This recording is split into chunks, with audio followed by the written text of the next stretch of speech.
What up, survivors? Welcome to D180, the horror movie podcast, taking you on a ride. Thanks for riding with us. I'm AJ. I'm Janae. And I'm Brittany.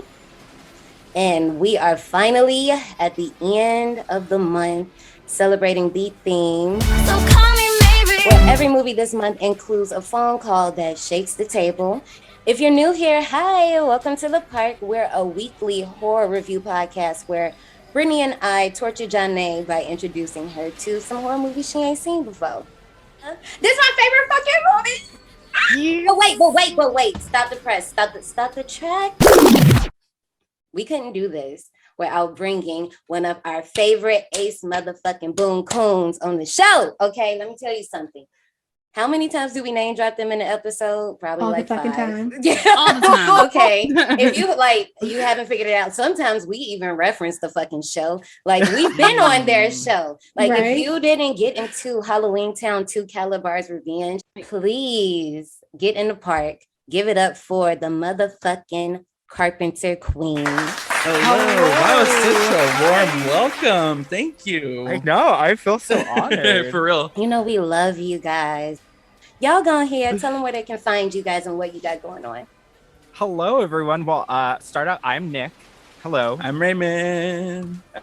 We are your favorite employees over at TCQ Video. Every week, you can come on in, check out some recommended rentals by us. So either we loved it, we hated it. Either way, we're going to be stoned, and it's always gay as fuck in our store. So please come. Oh, I can cuss. Okay. Yeah, we're gay as fuck here. Period. Yes, we highly recommend getting stoned behind the dumpsters in the back. That's where we usually smoke. Then we bring the show on into the main store. I'll just say this. In a little bit, there might be someone coming in to come check out that rare room in the back, but that's all I'm going to say. You'll find out when you find out. We've got the red light special. All through the night. Sorry, we love to sing. We are We so do stoked too. to We do be here. We are so stoked to be here. You have no freaking idea. It's been on the board forever. We're coming in to talk one of the best, period. We both have it tattooed on us. We're so stoked to talk about Scream today. We're so stoked to be here today at the park. Do you know how long I've been saving my coin to come to this theme park? Okay, I'm ready to save drop up some all money. our coins from all the monies that we got this season, and we are coming to the park with our fast passes, bitch, because we are ready for this ride. Yeah. Oh, let's go right ahead and get into it. But before we do that, I'm going to prep all y'all at home for saying, for a ride like this, Scream at this point is a classic. And there is hella info, some more common knowledge, some not, some rare gems. Of course, y'all know I love to dig for info, but for the sake of the ride, some things, we might brush past, some things we might expand on. If you want to check us on it, that's fine. But just know, we know, honey, we know. So y'all ain't got to be rude about it. Right, we know. We might not mention it, but we know. But, I was ready for like best. a 5-part documentary series talking about every little thing in this movie. Oh, no, trust me, we are. But just in case there's something that gets stepped over, I just want everybody to know we know. Trust me, it just got lost because we probably got hyped. Because I already expect this show. There are already people who expect this show, and the show's out at this time of you guys listening. Check the timestamp. Some people have betted 3 hours. I said, ooh. But our longest show is Hereditary, and that's damn near 3 hours. That's so funny. That's our longest episode too. Is Hereditary. Girl, there's so much to unpack there. Yes. Yeah, Tony. it's just so It's much. Tony Collette. 30 minutes of it is just me reciting every little thing Tony says. It's the Tony Collette show. It is, period. No, period. Yeah, go listen to their episode if you haven't, because let me tell you, I was just hanging on every word, like, yeah. And every time, okay, I know we're supposed to move on, but it's just like when I listen to you guys, I feel like I'm sitting there and I'm like, yeah. Like, what the, yeah. Mm-hmm. And then don't let somebody throw a reference in there and then I happen to know what you're talking about and then I really feel good about myself. But last thing, guys, we are going to try our hardest. Y'all know at this point, we about to have a 6th movie. We're sticking to this one, okay? Just this one. So don't come to us about no Roman in the beginning. Okay, I don't want to hear about Roman in the beginning and plotting shit. I don't want to hear it. We know. We said Not Roman. Right, but we're not talking about that right now. And with that being said, because I said that, I'm gonna press the spoiler alert button now because, like I said, 1996, it's happened. We going in. 3, 2, 1. This movie is streaming nowhere. Okay, they yanked it. Okay. It's on Stars. So if you happen to have a Star subscription, or if you have like some parentals like I do who still pay for cable, you can use their cable login to log onto the Stars app and watch it. Because that's what we Why do. was that a read? If you still have cable. Right. Okay. Because I don't have cable, but my parents Samesies. let me use their login so I can watch certain apps or whatever. So Yeah, or you So can have all y'all- Hulu with the Stars add-on. I don't have that. I just happen I don't to have that either. every single movie. So it is I what have it is. Stars. Y'all own it. But honestly, Right. the I real, own it. the real truth I own is like, it. why don't you own it? Like, this is such a Exactly. classic. We're almost coming up on Exactly. 30 years of this thing, and you don't own it? What is your I problem? don't. And you know what's funny? The only horror movie that I own is Jeepers Creepers 1 and 2. And that's because it's like the little pack that I got from Walmart, you know, the $5 bill in Walmart. Yeah, and I right. bought it when I was in college. But And see, no, that's where you got to Yes. start. You have to start I in love that the bin $5 because you bin at find Walmart. all types of gems in that bin. Mhm. That's where you got to start. And then you'll be like our favorite survivor, Coco, that just got a whole fucking wall. Got a wall That of was the everything. wall. No, that So wall is horror. dumb. Epic. Okay. It's one of Goals. our favorite survivors, Cody Landman. Sorry for putting your government name out there, but it's in your name anyway. Has Leave an it. entire wall, just DVDs, Blu-ray, VHSs, like just Funko Goals. Pops. Funko Pops. Yes, small ones, big ones, some as big as your head. Like, but no, let's go back. Rewind. Why the fuck y'all pull all the Scream movies once Scream 22 dropped? Like, why y'all do that? They want we that was enjoying money, ourselves. money. Mhm. I mean, I know Money. that, but Over on, it's not even out on Paramount Plus, because I know for a quick second Paramount Plus had it. They yanked them they motherfuckers had it. off. Did they? They sure Right, did. a month before that new movie dropped, the motherfucker said goodbye. Took the bitches off quick as hell. because I feel like the last one that still Shady. had it was it HBO Max that still had it while it was out. Mhm. Yeah. Yeah, and then I was like, oh, I'm just curious because I had been ranting about how I had seen Scream 2 over and over and over with the horror bandwagon, and I was like, oh, they snatched it. I guess we ain't about to be seeing this over and over again. I remember Well, Scream 2 was on Stars too. it is. Apparently, all Stars people is that where wa- it's at. If you watching Didn't Shine know. and Val or what is it? Or Is Power. it good? I haven't started. I started one episode, and that shit was fun. I know. No, do not watch P Valley. That is not what we sound like. People in Oh, Mississippi yeah. do not sound like that. You I hear forgot me. Brittany doesn't You like hear the that. way I sound. I sound like this. We do not have accents that just come and go as we fucking please. But if you have those, or if you want to watch American Gods while it was still good in season 1, because that's the only one they have on there anymore, please Oh. get Ain't they Stars. season 2 off? They took 2 and 3 off of there. All you got is season 1. And I'm like, that's your own fucking show. Where'd the rest of them go? But yeah. That's Well, great. while y'all getting into those recommendations, let's get into these. Park recommendations. I have a park recommendations, but it's been recommended. But also, I'm just like, ain't no movie fucking with this movie.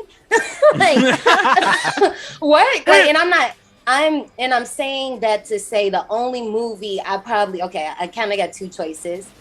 You either, and I feel like all of us can agree, you either will recommend, you can be like, okay, let me pull a Uno reverse and say Wes Craven's A New Nightmare, because that one did it first, and y'all wanted to act, not Yeah. you guys on the call, not you guys, but you guys out there wanted to act dumb and act like y'all didn't know what the fuck he was trying to do.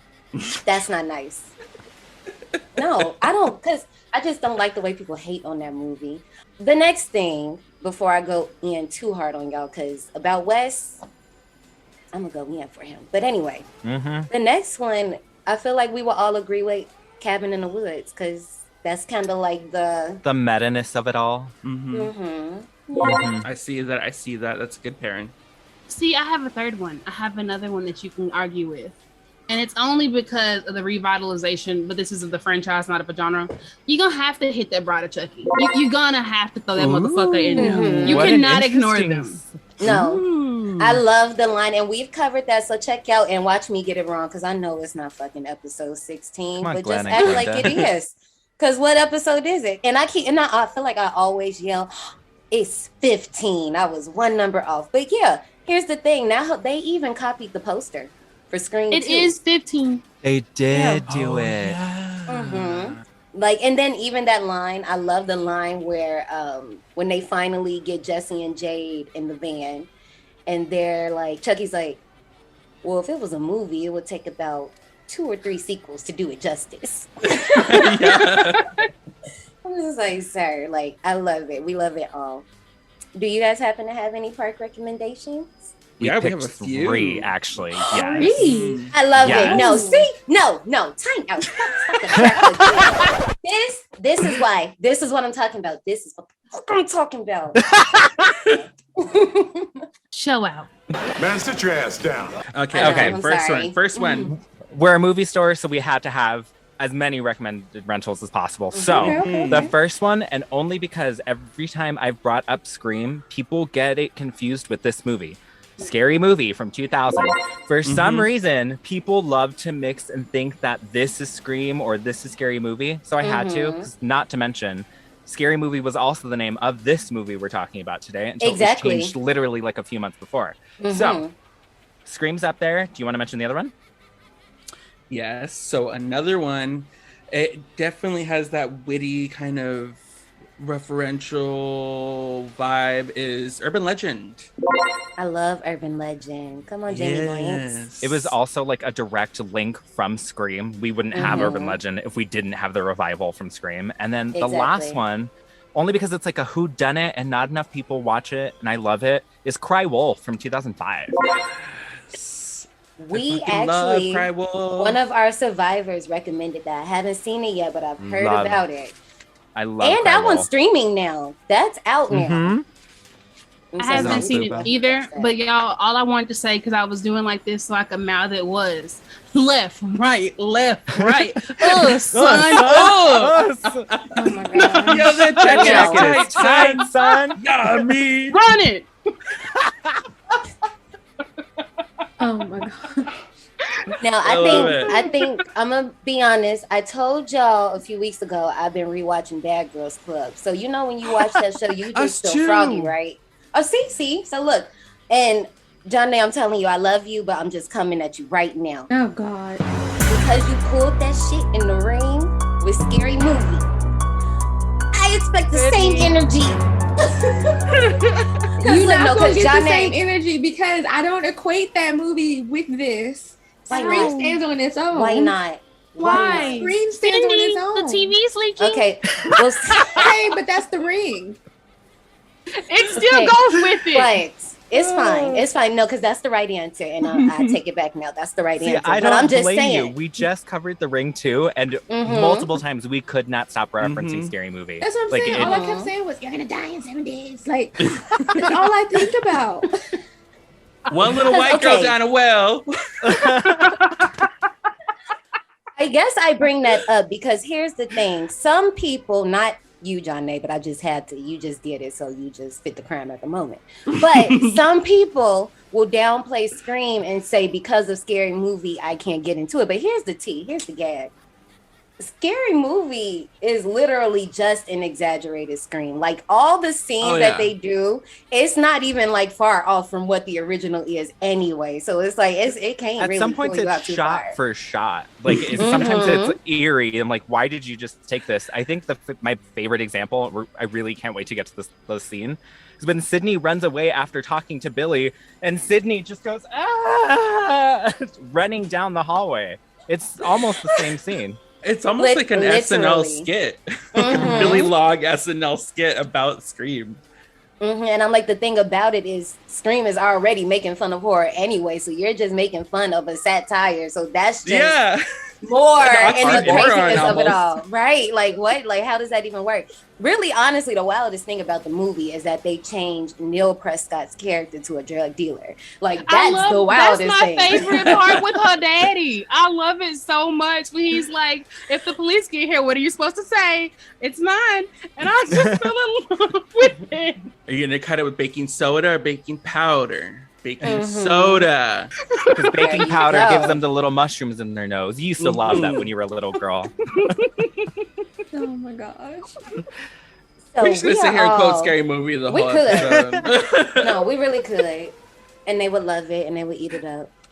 We are all children of the '90s. Is that right? Am I getting everybody right? Mm-hmm. Okay. Mhm. So I say that to say, when Scream originally came out, we were just babies, but a lot of us somehow seen it. So let's talk about that. My first time, I don't fucking know. This movie always been here. I was Right? here. It was here. Like, I do remember this though, because I asked my older sisters, and like I said, this is going to be that era of me repeating this story in some fashion. My sisters were lucky to be teens in the 90s, young adults in the early 2000s. Lucky them. But I remember seeing the opening scene and nothing else when I was younger. Not like 4, obviously, but a little bit older. But I remember seeing that opening scene and being like, oh no, bitch, no, not you hanging from this tree like this. This is not okay. Ugh. I'm gonna leave. I'm gonna go. I'm good. But I will say, I think this Scream is to the slasher genre what Simpsons is to adult cartoons, though. Like, it's really just, Wow. that's how I felt about it when I got a little bit older to actually function and know what was happening. But it's really a scary movie in the simplest form, and it's just exposing shit. Just like Simpsons crazy. is an adult cartoon in the simplest form, and it's just pointing out and exposing shit. Mm-hmm. I never Wow. thought to make What a that brave comparison statement. before. I You know, know. right? I think I'm older than the oldest out of the bunch. I'm Come I on, was- Grandma. fuck off. So I like truly am a child of the 90s. So I took a lot in. Like I got to like experience it firsthand. And I remember, I think my first experience watching this wasn't until years later when it was already on like for rental VHS. Yeah. And I remember watching this in my sister's like rental where she was living at the time, and we did a double feature. We did this and we did Halloween H2O, because at the time those were both already at home Yeah. videos to watch. My little heart couldn't take it, those two back to back. I don't know how I handled it, but that's how I first experienced Scream, was already like at home video. And how 90s is that?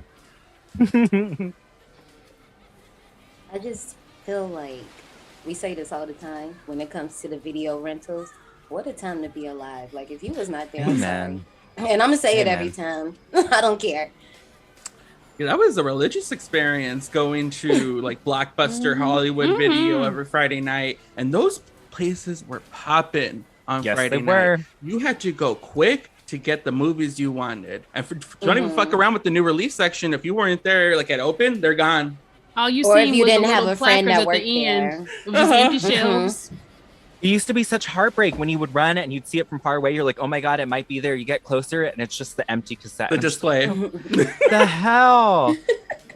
No, I think the first time that I watched this, I'm actually fairly certain the first time I watched this was because of Ray. Like, we mentioned this a lot on our podcast. A lot of the stuff that I got exposed to was because of You're Ray. welcome. Thank you for it's called Trauma.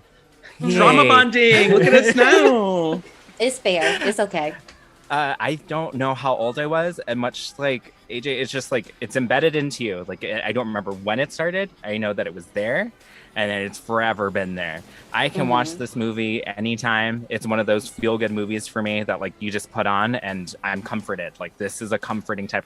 As awful as that sounds, Yeah, of just people like a getting No, we get sliced it. and diced. Trust me, we get it, because we'll get into the controversy around this movie. But trust me, we get it. We're all friends Right. here. So this movie is fantastic. It's like it's talking about like a childhood movie. I cannot wait to get into it. This is another my mama introduced this movie to me story. I don't know how, I don't know when, I don't know why, but she got me to watch it, and she is the reason why Scream is my favorite horror movie franchise. So Yes.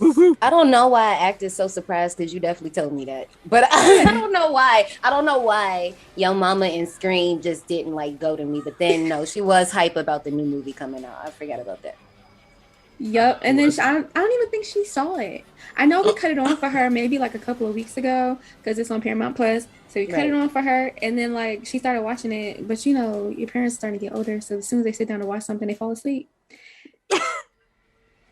Or they get it to start doing something else. But for her, she started falling asleep, and I was like, you know what? I'm going home. I've already seen this. I've done this before. Brittany, did you go? Oh no, I didn't. I don't know when I first watched Scream. I have no clue. I mean, I know I watched it because my parents, well, my sperm donor had no chill. He had me watching a lot of fucked up movies from a young age. That's why I'm so desensitized to horror. What? You know I'm gonna call him that every time. I know. It rolls off the tongue so effortlessly. It's because you've been calling him that for so long. And it gets me every time. Be fucked up if we ever reconcile, and I'd be like, "Hey, we need to go back and edit some of the old episodes and change him to, a better name." But I highly doubt that ever happens. So survivors, don't worry, it's always sperm donor. It needs some sound cue. Like you need to have some sort of sound cue every time you say sperm donor. Like we'll make it a splat, like a.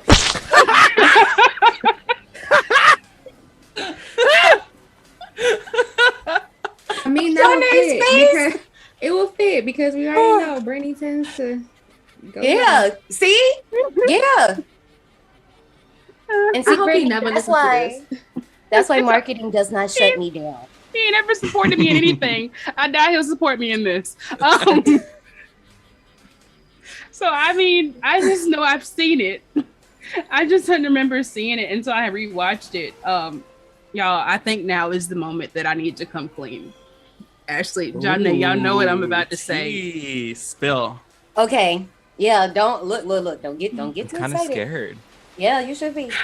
Go ahead, girl. Go and put the nail in your coffin. Do it. Fine. I don't like Scream. Scream is not my favorite franchise. You need to leave. I think the call somehow got like messed up. We're going through a tunnel. Gotta go. Something's happening. Bye. Shady. Controversial yet brave statement. I respect all. We like opinions. You could be wrong, but we like opinions. No, we all know I'm not wrong. I just don't don't like Scream. Now, I'm gonna say this. Brittany told us weeks ago. She was like, "Okay, I know you guys are like cool with the queens. I know I haven't met them yet. I want to leave a good impression, and I know they don't know me, so I'm not gonna troll this episode. But I think y'all just gave her ammo. I'm just letting you know, Brittany is like a pit bull, okay? Which makes sense. Which makes sense. It like she'll find something and she will live and die on that hill. Not even if she get caught up and be switching up, and then she still be trying to like live and die on that hill, even though I'll still down the hill. I guess I have a follow-up question. Are you mentioning like the Scream franchise just like in general, or this specific Scream you don't like? Just in general, this Scream I have no issue with.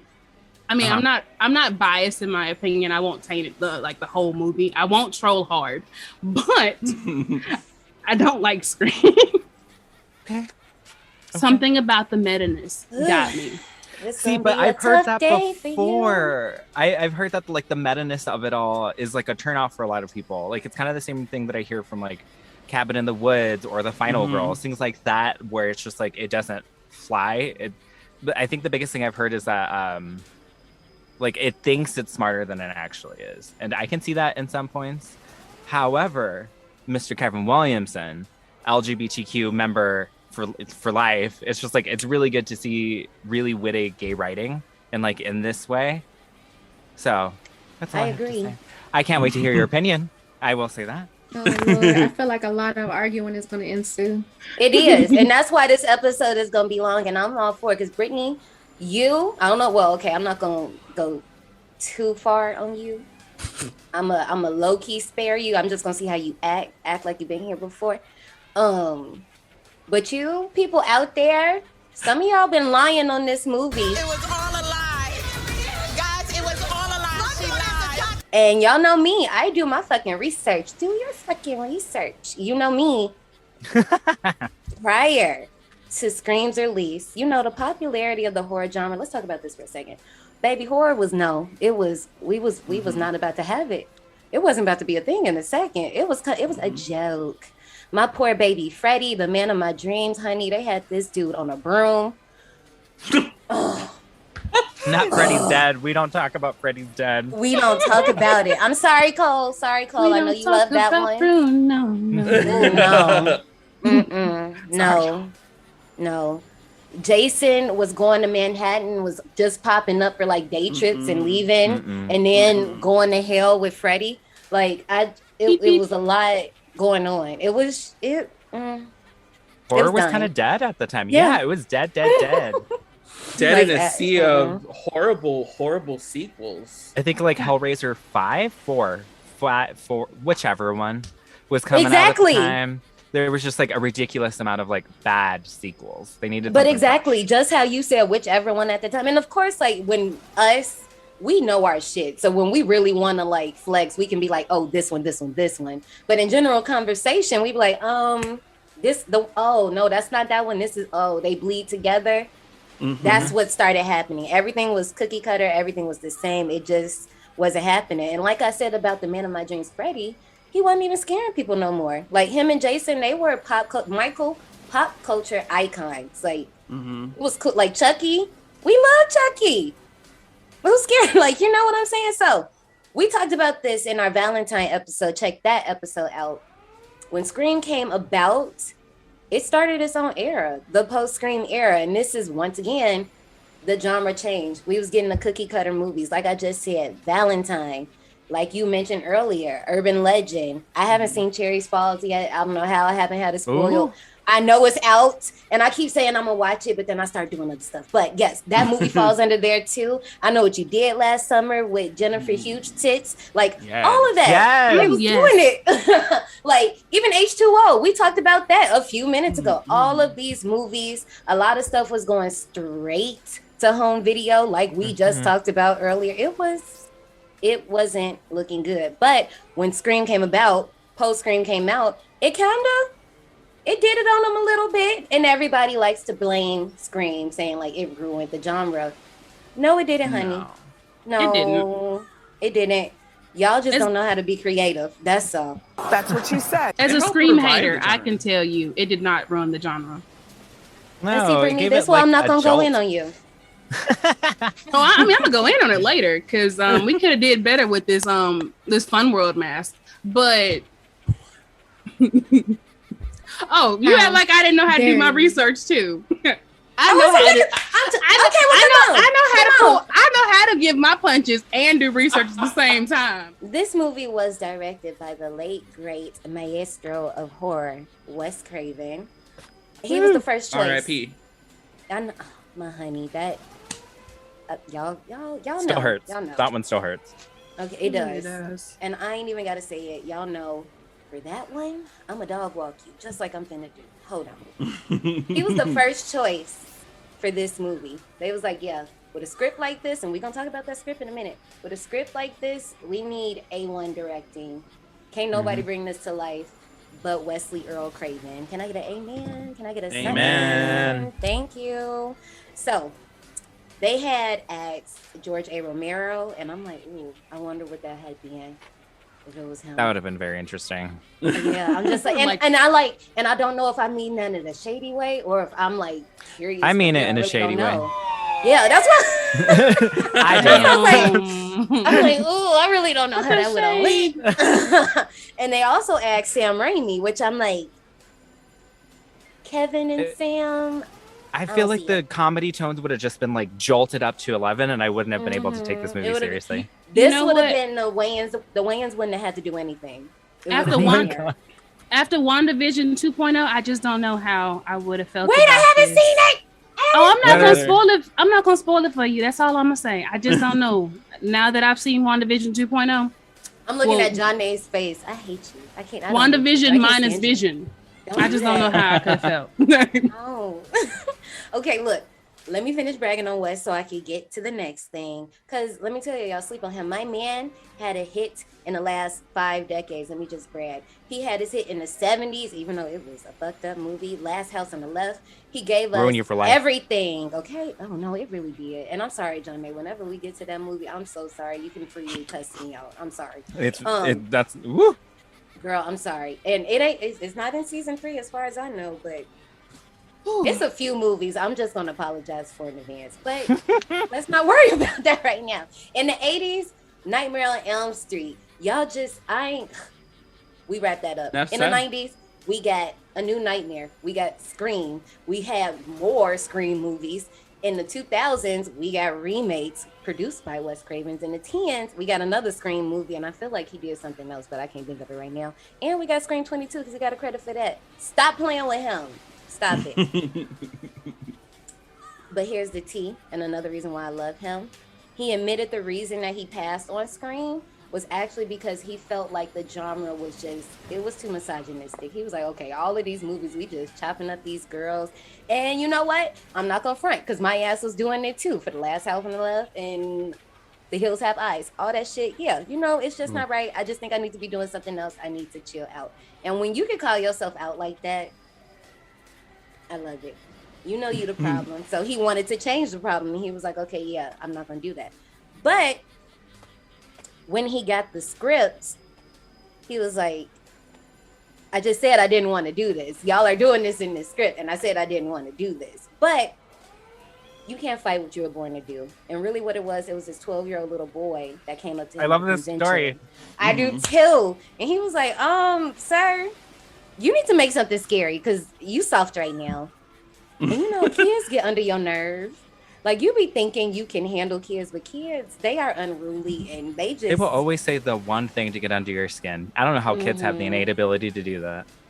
And how do we lose it? Like they seize it. Okay, it's like you either get really good at it or you just lose all ability to just say it. But this comic got to him, and with Drew Barrymore, who we'll talk about a little bit later, coming into the mix, he was like, yeah, okay, I'm gonna do it. That's fine.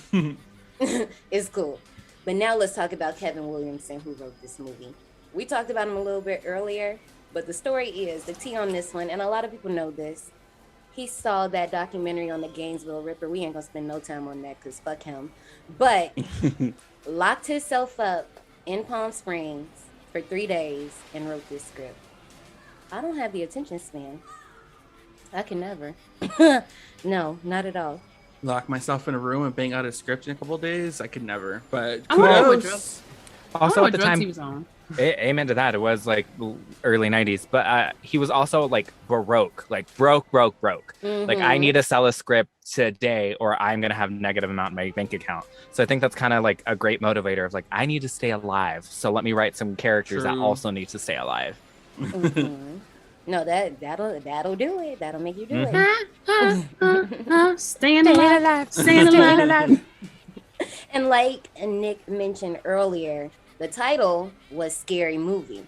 So this script would take everything that Kevin knew about horror tropes and turn them on their head, along with dialogue that made teens seem like actual teens at that time. This was just a bunch of twists. And when they started reading the script and people were seeing how good it was, they was like, oh shit, no, we got to get up on this. So there was a huge bidding war in Hollywood. But sometimes you can't just bark at every offer that you get. And Kevin was like, I want Miramax.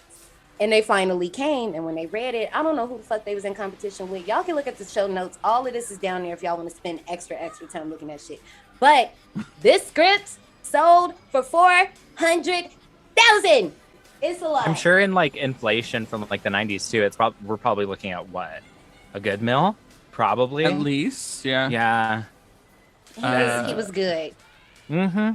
Well, Kevin has such a great way of writing for like teen voices. He reminds me of John Hughes in a way, where John Hughes like knows how to write for a particular voice, and Kevin does that. Right. He does that with Vampire Diaries. He does it with Dawson's Creek. He does that with like CW owes Kevin Williamson a lot because of the way he can write for young voices. Oh, and The Faculty. Oh, I love The Faculty. I do love that movie. I also love Cursed. Low-key, we could have put that in there for park recommendations too, because that pretty much falls in line with this. in a way. But I also think the smart thing is he was like, you know what? Since I know what I get, let me just go ahead and start writing Scream 2 and Scream, well, not Scream at the time, Scary Movie 2 and Scary Movie 3. Smart. That's how you sell yourself. That's how you do it. So for our main cast, it's stacked. It is loaded. First person we're going to talk about is Miss Drew Barrymore as Casey Becker. The only person that, when this came up, they was like, she's in the movie. Don't ask me nothing else. She's in the movie. She brought the star power. She really did. She was like, no, kill me off. Let me be Casey. I don't want to be Sydney. She was originally supposed to be Sydney. And she was like, no. Yes. Because that's going to fuck him up for real. Like, you know, Psycho West.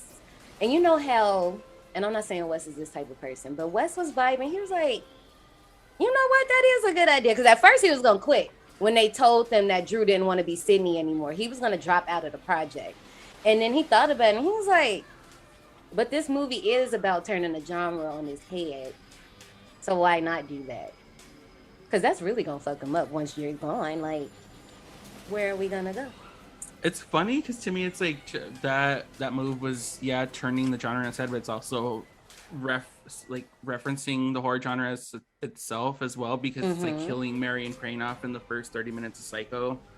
The same thing happened with this, and that's, from what I gathered from my information, that's what Drew wanted. She was like, no, everybody's gonna expect me to be the final girl at the end of this movie. They're gonna be gagged when I die, 5 minutes into the movie. No, and it worked out very well. That whole opening scene took 5 days. And now it is, just like you said, it is stamped. It's down in history, baby. Learn about it. Next, we have the beautiful Nev Campbell as Sydney Marie motherfucking Prescott.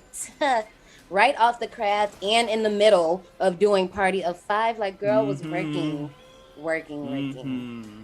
Her crying. I'm a defend Sydney too, because y'all know that's top 3, top 2. Y'all know. Don't play. We have David Arquette as the sweet Dewey Riley. He originally was supposed to be Billy. And he was like, He was like, oh, somebody else is in this cast?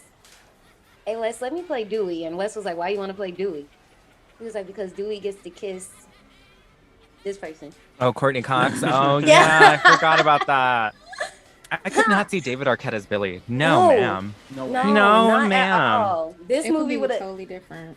A lot of the Deputy casting Dewey choices in this movie, how I've learned them over the years and just revisiting them and thinking about it, I'm like, oh, this movie, some of these decisions would have really hurt this movie. But that one, when they changed Dewey's character, Wes was really careful because they was like, okay, well, we can make Dewey what he is now. Originally, he was supposed to be like this buff, like in charge type person, but they was like, David Arquette. But how was y'all gonna have him play Billy by that thought? But anyway, we ain't gonna talk about it. Anyway, they was like, okay, I don't want his character to be too goofy that people are like annoyed with him. I want him to have like a human side, and I think we did perfect because we ain't about to talk about that. Sorry, Dewey. You're not gonna talk about that. They did you dirty, I feel like. And I'm gonna just mention it now. You notice all the movies Wes was involved in, while he was here, Dewey was safe. And the one that he was not here for, Dewey wasn't safe. I'm just gonna say that, and that's fine. I'm over it. It's okay. I'm not over that. I'm not gonna get over that. Courtney Cox, as we mentioned previously, as Miss Gail Weathers. They knew Gail had to be somebody that stood out, but they was not about to let her win. They was like, no, you can't do this role because you are too sweet. The person you play on Friends cannot be Gail. But why would you want to typecast her like that? It's Hollywood in the 90s. Like, yeah. It's also the Weinsteins, so. Yeah. Thunderclap. I know, it's the last time I'll mention them. We don't talk about them. I agree. I like that Courtney Cox really took this role though, and she was like, no, like I'm gonna prove that I got the chops to be an actress and I can like do something different than Monica on Friends. And she campaigned for this one hard, and I think it shows in Gail's performance. I love Gail. Gail is I. Gail am I. I am Gail. All the queers love Gail. Exactly. No, we do. I understand it. And then we have Skeet Ulrich as Billy Loomis. Ow. I know. I need a fan. This isn't even a fan. Oh my gosh. Bang, bang, bang, skeet, skeet, skeet. Bang, bang, bang, skeet. I'm done. Oh, skeet, Girl, skeet, skeet, what? skeet, skeet, skeet. That's all I'm gonna say. Skeet, skeet. They just Yeah. did him so, like this will be my last time mentioning the new Scream, but they did him so dirty. They did Ooh, him so dirty. why? Wait, Nick, hold on, wait. I'm sorry. You don't think he deserved Daddy of the Year award? You don't think he deserved it? I'm just gonna say the person that was working overtime in that scene were the tapes pulling Skeeto, which is like, Oh my god. Yes. honey, Yes. It was the Honey. tape. There was somebody sitting behind him holding Just that skin back. pull as tight as you can. You know what cartoon it was where they had somebody who was decomposing and they literally had their face and they stapled that shit in the Mr. back. Birds. Yeah. That's what the fuck he Uh-huh. was. No. Oh yeah, Pretty. y'all. Just to know, I was being facetious because I mean I know this is Scream slander on this side of the world, but he was. I didn't know what the fuck they were doing there. Agreed. Next up, we have Matthew Lillard as Stumacher in full. Let me just tell you, I know The it's best. Lillard. We know it's Lillard, but we stupid over here. One of our friends says Lillard, and it's funny. And Oh, I that's just love what we that. say. Yeah, it's just it's super Lillard. fancy. We can't help Matthew it. Lillard. It's become a thing. I'm having lunch at the Lillard. Right, like we can't help it. It's become a lifestyle. The largest First off- thespian. He didn't even audition for the damn movie. Sure did. It still gets me. That is like the one big fun fact that still gets me. You were just here. Your girlfriend was auditioning. You happened to be right there, and they Sitting said in the hallway. You. You look like you could spit. You want to come in here and read this script? Right, Hold on, before we audition, you spit. Let me see Right. it. right here, just right here in this cup. Here you go. We have Rose McGowan as the sassy Tatum Riley. And I know people, Icon. yeah, I Is know there people cold feel in how here? they feel about her, but you know, Rose, she did what she needed to do. In that doggy door. Yeah, she did. I love Rose McGowan. I do too. Brittany, clowning Brittany. Just Let me get that clowning. staple gun out. Let me get that shit ready. When we get to that Okay. scene, I can't wait.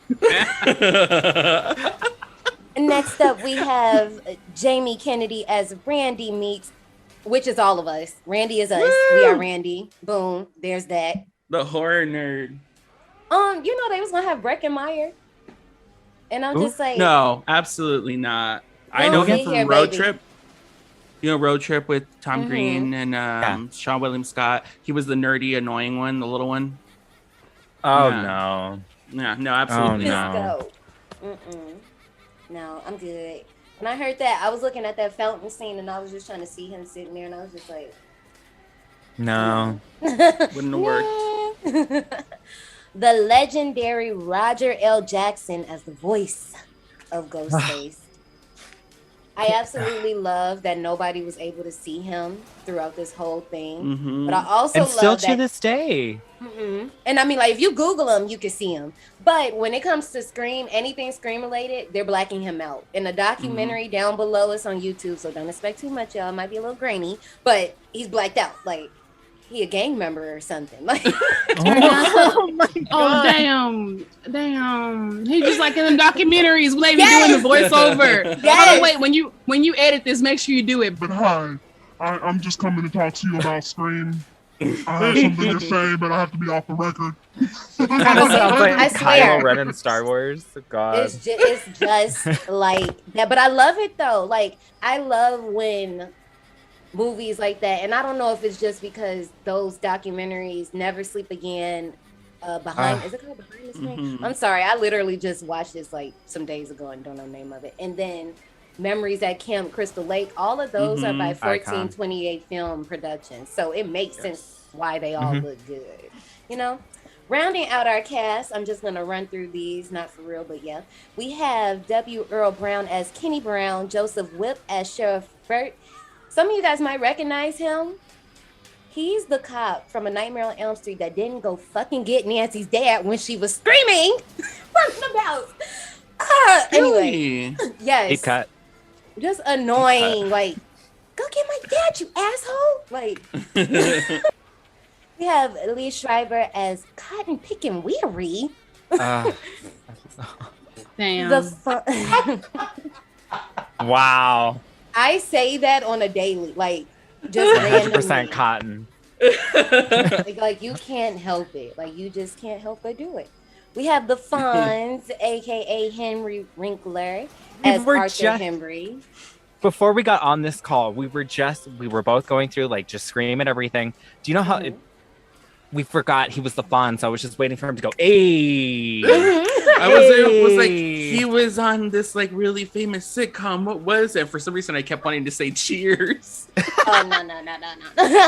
But no, you know what? People like him are important in the world because he told them, he said, don't put me at the top as far as like, don't even put me, don't credit me. He's uncredited. Well, he's in the movie now, like in the credits, but he's uncredited in any of like the original cuts. He was like, I don't want my name to take away from anybody. So just. That's awesome. Fine. Also, I love the character he played. Oh, no. Oh, absolutely. No, absolutely. Linda Blair giving us a little cameo as a nosy ass news reporter. What's it like to be butchered alive? They have a right to know. Fucking meta. You want to talk about meta? Let's have fucking Reagan be a news reporter in our movie.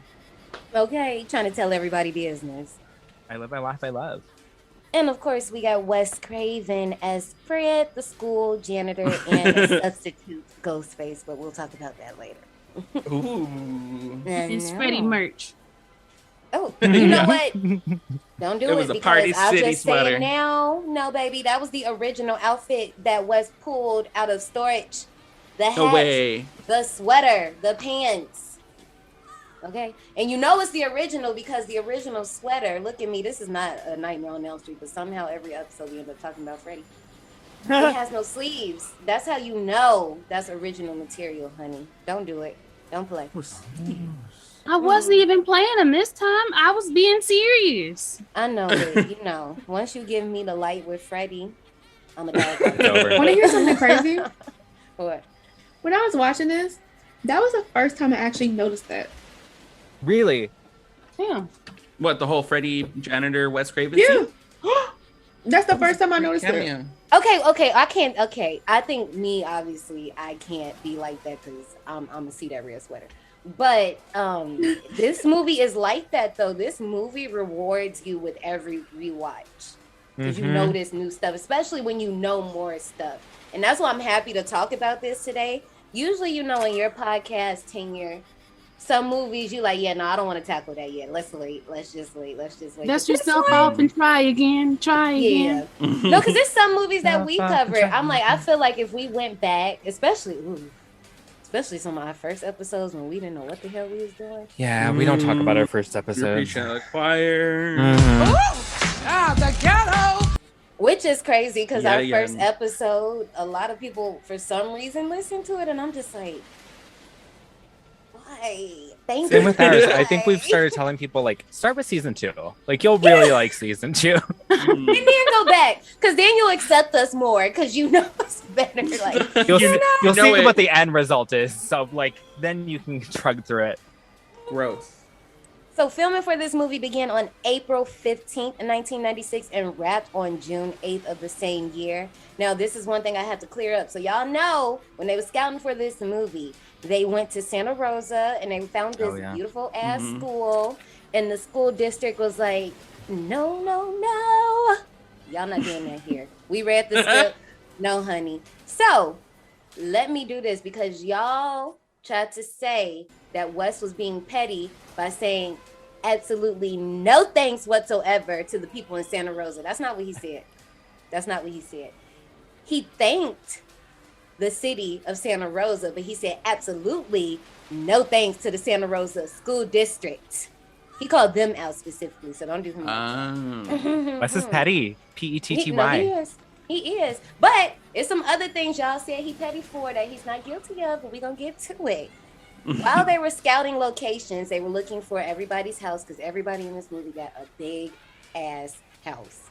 Seriously, what is this community like? Like Jesus. Like, is that a horror movie trope? White people and money. I mean, and also let me just go ahead and backtrack and say, I can stand a petty motherfucker. Because we all know that I am the definition. Literally, there's this picture with a bitch with blue hair. When you come with a petty bitch, it's me. Petty low down bitch. It's me. And so that right there, I'm like, oh, I love it. I love to see it. Because I would do the same energy. damn thing. Same damn thing. Well, Brittany, I think the reason is because you both are Leos. Wes is a Leo, you're a Leo. So just when we fuck with each other. Yeah, you know. While they were scouting for houses, this is actually where they found the mask, just sitting in somebody's room on the bedpost, just chilling. I'm glad they what was it? Revitalized that mask, breathed some new life into it, changed a couple colors, and redid them color schemes. Because we would have had a whole different, like we was talking about, fucking terrible. Other masks. Like, no, see, here's the thing. They went with the original mask that they found. They found that mask, and they was like, okay, like you said, they was like, let's make these other ones. Everybody was like, what's that shit? Like, yeah, they had to alter it in some way. So that some way of them were the rights to it. And they, like, I agree. Some of them were really bad. Like, they got questionable. comical. Yeah. Questionable. One of them suspicious. Like, no shade, but one of them like looked like the creature from the Dark Lagoon or Black Lagoon, whatever the fuck it is. Like, that's what it looked like. Like, it wasn't cute. I didn't like it. It made Brittany very sad. It was just like Michael's mask. When you seen that motherfucker when they were sketching that bitch before, and you were like, what the fuck is this shit? Same thing. I was like, I know you motherfuckers was not about to give us this shit. The modifications that they tried to make to the mask, they kind of reminded me of all the remakes and cheap knockoffs of the Ghostface mask that came out after the popularity of the movie. And I would see them at like the 99-cent store and all the cheap Halloween stores that would pop up every year. And they all shade, they looked like those sketches. And obviously it didn't work because Wes was like, these masks aren't working. I'm just gonna go ahead and use this original mask that we found. But like, why did they all money. smell the same? All of the Scream I don't know if this is unlocking a memory for vanilla anyone. Smell to them. That vanilla smell to that goddamn mask. If you put it on, it's got like a weird plasticky vanilla smell. And every time I smell that smell, I'm like, this is the smelly smell that smells smelly. Like, I know this smell. That smelly smell. I liked it. And I love it. Yeah, I did. Right, you didn't like the glitter mask?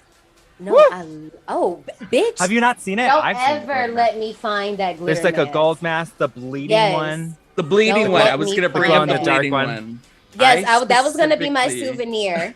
I'm like, bring those back. I have very vivid memories of kids when I was in middle school of kids wearing that fucking bleeding mask. I had that mask, and the blood dries up after a while, and you can't do anything with it. You just hear the heart go. Yo, the little pump that went I'm be honest, be 100. I had that motherfucking mask on when you went pump, and that shit got out. Yeah, I had that bitch too.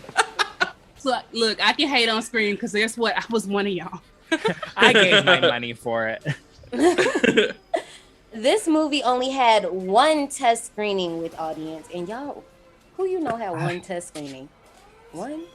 Don't get me started on test screenings. I cannot stand when the Weinsteins love to do test screenings, and it's shaped and warped so many movies that we've talked about before, sometimes for the better. Final Destination had a couple of test screenings, and some of the stuff they took out and then added in totally works.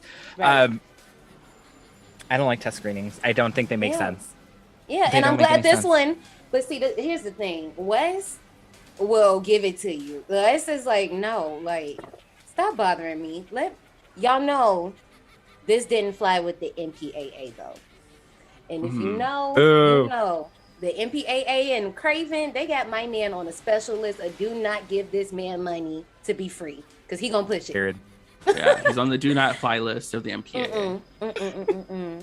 Because here's what Wes would do. Did you just say the do not fly list, you stupid? Wow, that took a long time to register. Hi, Catherine. What do you want from me? Yes, the do not fly list of the MPAA, which is now called the MPA, if you haven't noticed lately. Really? I was very thrown off by that. Yes. I forgot what I was watching, and it came up as MPA, and I was like, where's the other A? The PTA moved. Look, no. Clock that. Clock what Ray just said, because I swear they're going to say that's a Mandela effect, and it was never MPAA. I will fucking... My mind will be blown. Because I'm telling Motion you, some of these picture. Mandela effects, I'm like, y'all lying. Because that was like that. Y'all lying. No. What Wes would do is he would make his movies excessive on purpose. So that way, when it went to the MPAA, they would be like, okay, cut this. And when he did it, it was actually what he wanted in the first place. Anyway, see, that's how you... Very smart. And it's so funny because it backfired for Scream 2. He would do the same, but the MPAA, two A's, I will die on this hill. The MPAA told them, yeah, no, this is fine. It totally like makes sense to the movie. And Wes was like, okay, I don't, because the MPAA does that all the time. They're like, this is too vulgar, but this is fine. Chop your head off all you want. He's like, you're shitting me, right? Yeah. We can show a kid doing this, but we can't show boobs. They should have rated Scream 2 an R just for that fucking sing-along with Jerry O'Connell alone. Listen, that's a different movie. It is. Okay, I'm not going to bring that into it. I'm sorry, y'all. You cannot stand Scream 2. It's that fucking number. I cannot. It had no business being in that movie. Zero business. And they killed Sydney's black friend. So don't know. So after the movie was sent back and forth, we got to drop this shit December 20th. It's in August. Like, come on now. It finally got cleared. And they was like, what happened? So Bitch Thing over here, Bitch Thing. He was like, I told him it was a comedy. Just look at it that way. And they was like, oh, okay. Here you go. Rated R. A dark comedy. But let's talk about really fast before we move on. What they cut out, I'm just like, and they're down below in the show notes. I got y'all on the unrated cut if y'all want to see the scenes that got like cut a little bit. Steve's gut sliding out. They robbed us. Casey's scene going up to the tree was a lot slower, but they sped it up because they said that was too much. Tatum's face in the garage, we actually see it get smashed, but they cut it out. Kenny's throat slit was a lot more gorier. Like, he actually looked Ghostface right in the eye, and the MPAA was like, that's too real. And Wes was like, well, duh. What do you mean? Like, they also almost cut majority of Stu and Billy chopping up each other. And Wes Craven was like, no. Look at this script. It says the two boys take turns stabbing each other. What did you think this scene was gonna look like? So very homoerotically, I might add. I was just I didn't know when I was gonna bring it up. Oh, I'm bringing it up now. Oh yeah, this movie's so gay. This movie's the so Billy gay. Stu fan fiction. Let's get into it. Oh my god. So what they did, if you listen to that scene, there's a part. I know I bring it up when we get into our review, but if you're just curious now, there's a part where Stu brings up that he thinks he's bleeding out. And if you listen, you hear the blood pouring from his body and just hitting the floor. But in the unrated cut, it goes to the puddle and you see the drips just hitting the floor. And it's a lot of fucking blood. Like, it's a lot of blood. But I'm getting woozy. That was good. That was really good. He took one semester of drama. Ew. The last few notes. Scene 118, aka the entire third act, was shot in 21 days. This was so treacherous that there is fucking merch that says I survived scene 118. Bring it out. Somebody redo it. One of you horror brands. There you go. Just or you can get an original on eBay. They have it? For $2,000. I'm sure somebody's got it. I'm just joking. Yeah. Ooh. Lost here. Lastly, this entire time we've been bouncing between the movie names. And let me tell y'all, because here's another lie I've been hearing y'all been telling. Y'all never believe how the movie actually got its name. So Bitch Thing did something right. He was like, I don't like scary movie. And everybody was like, why the fuck you don't like scary movie? He was like, I don't like it. We about to change it. So he was at home. Music was playing. Michael and Janet Jackson's Scream comes on. And he was like, that's the name. It's Scream. What? Are you kidding me? As a girl from Gary, Indiana, who's has a house a few doors down from Michael and Janet Jackson. What the fuck? Are you? I never knew this. I didn't know this until I watched the documentary, and I was like, "Are you kidding me? Y'all been lying." It's pretty gaggy. It's very gaggy. I just find it so interesting that he's like, "This is it. Yeah. This is it." Yeah. Man, drugs in the 90s are just wild, Like, huh? No It was pun a great intended. time, honestly. No pun intended, but this is it. Like, oh, okay, Michael, let's go. Well, that was a lot. I hope y'all enjoyed that info dump, but it's time for us to relax with a cool little game in the queue line. Y'all ready to go? Let's do it. Let's go. Let's head out. Let's go. Step in line. Your number is near. Follow the signs. Your time is here. So here's the thing, guys. I love torturing Johnny and Brittany, and I was about to have us play a game that you had to like guess the ringtones, but I tried to play it myself, and it was kind of hard because it's not that it's like depending on what phone you had, it's kind of not fair, you know. And I'm a Libra, I'm all about being fair, so I nixed that game, and you know, I just went and found a quiz, and I was like, oh, you know what? This is a good little fit. So today we are going to explore if our life were a scary movie. Which horror film director would direct it? I don't trust you, Ashley. You Well, really no, lost my okay. trust. The fucking doodle bear will never get over this. The fucking doodle bear. Girl, to be fair, I didn't take the quiz because I took the quiz, so I know it's in it, but I didn't get my results. I didn't do the last question because I want to be genuinely as shocked as you guys. But I think I see some of the vibes. But I'm going to let y'all feel the vibe. Survivors, if you want to play along with us, you can check out the show notes down below in the queue line. Click on the link and let's play. What scares you the most? Your love life? Your relationship with yourself? Other people? Your relationship with your family? Social norms? Or your friends? We don't have to go in a specific order. Like, just make sure everybody. Social norms. I'm with you, John May, because I think I just had feel to like agree. that's ever evolving. Like it's always something different. All this other stuff, I feel like I can get past, but social norms, it's just always something. Damn. All right, Nick, it looks like it's up to us. I was about to say, I was like, okay, I guess I got a little too deep here. Mine, I picked your relationship with your family. It was like, I want some Nick, hereditary shit. You know what? We're together on this because it's my family too. You heard me say my sperm donor. We in there together. Let's go, family trauma. Yay! I'll take family trauma for $300, Alex. Thank you. I'm all in.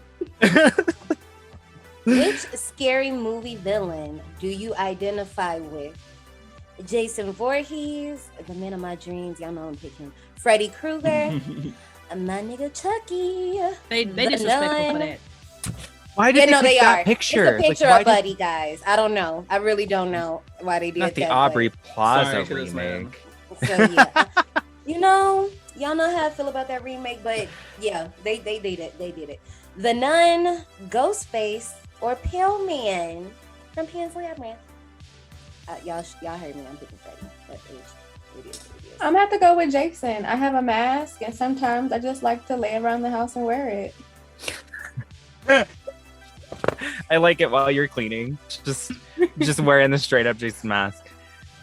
Johnny, no. And I'm so sorry to put you out like this, but please tell me that you are wearing that mask with those heels that you said you was gonna wear around the house, please. Ooh, we got heels. Oh my gosh. Can you? I'll think about it. I gotta get the robe. I gotta get the robe first. Yeah, tell Brandon I'm sorry. I'm like, what the fuck is wrong with you? He already think I'm crazy. It's gonna sorry. I'm over here crying, y'all, cause never mind. I ain't gonna do that today. We're not gonna do that. Go ahead. I think I'm gonna have to go with Ghostface because sometimes the motives, depending on the killer, I just like the motive. Like with Part 2, we get Debbie Salt and her good old-fashioned Revenge. And then from Scream 1, we get Billy Loomis getting revenge for his mother because, you know, Sydney's mother was a slut-faced hoe bag who flashed her shit all over town. So Let's I feel like face depending, it, Sid, she's no Sharon Stone. Exactly. So I feel like no matter what movie it is, I kind of like the Ghostface, depending. Especially in Scream 4. She just wants to be Girl, she doesn't go here. She's always here. You never forget her. No. Yes. The only person we don't forget is Kirby. And thankfully, she's coming back. Boom. So Next. excited. And you know what? It's going to be funny when they bring her ass back to kill her. I kind of hope they Brittany. do. That'd be the gag of this century if they did that. Imagine. She's the honestly, I opening. think it will. If they made her as She'll the be the new opening Casey. kill. I She's hope gonna they be hit the that new it's an Casey. honor with her ass too and be like, it's an honor. And then her ass just fucking Yeah. die. Oh, I would like call that. Willie. Let's call Kevin. That wasn't the answer, bitch. No shade with that. I would actually really like that. But I also agree with Ray. I'm gonna choose Ghostface because I feel like Ghostface, you could also be petty. Like, you got my order wrong at Starbucks. I'm gonna fucking get you. I'm gonna get you. You don't think you can be Yeah. petty Another with hole in your Freddie? ass. You don't See, think you I can be love- petty with Freddie? Freddie is petty, but Freddie, I feel like, you know what? 'Cause Freddie And is I very can fuck with you theatrical. anytime. He's very dramatic. He's very The like. pet for the Rugrat, bitch. Yes. Yeah. But I I don't know. teetered There's the some- line between Freddie and Ghostface as well because, come on, the gays are gonna love the theatrics of Freddie. And But- hello, he dressed up as the Wicked Witch and the Wizard of Oz. Like, we The love only- the drama. The only reason why I wouldn't pick Freddie is that I hate, as much as it's iconic and the point of it is for me, it's for you to mess with your eyeballs. I hate the sweater. I hate the sweater. Yeah, I don't want to it's wear it. I distracting, don't want but to I wear love that woolly ass. It's probably scratchy. Haven't washed it in how many years? No, I'm gonna go with Ghostface. It's glitter. It's got glitter on it. I know I do. It love does that. have a nice That's sheen cool to with it. the glitter. I do love it. Y'all, I'm be fucked up for picking this one. I'm sorry. I'm not fucking sorry. Y'all, it's the Pale Man. That's Not sick. Why?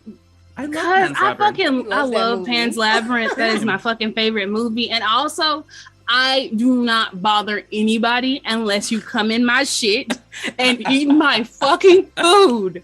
Like, literally, leave Valid. me the fuck alone and leave my So food valid. alone.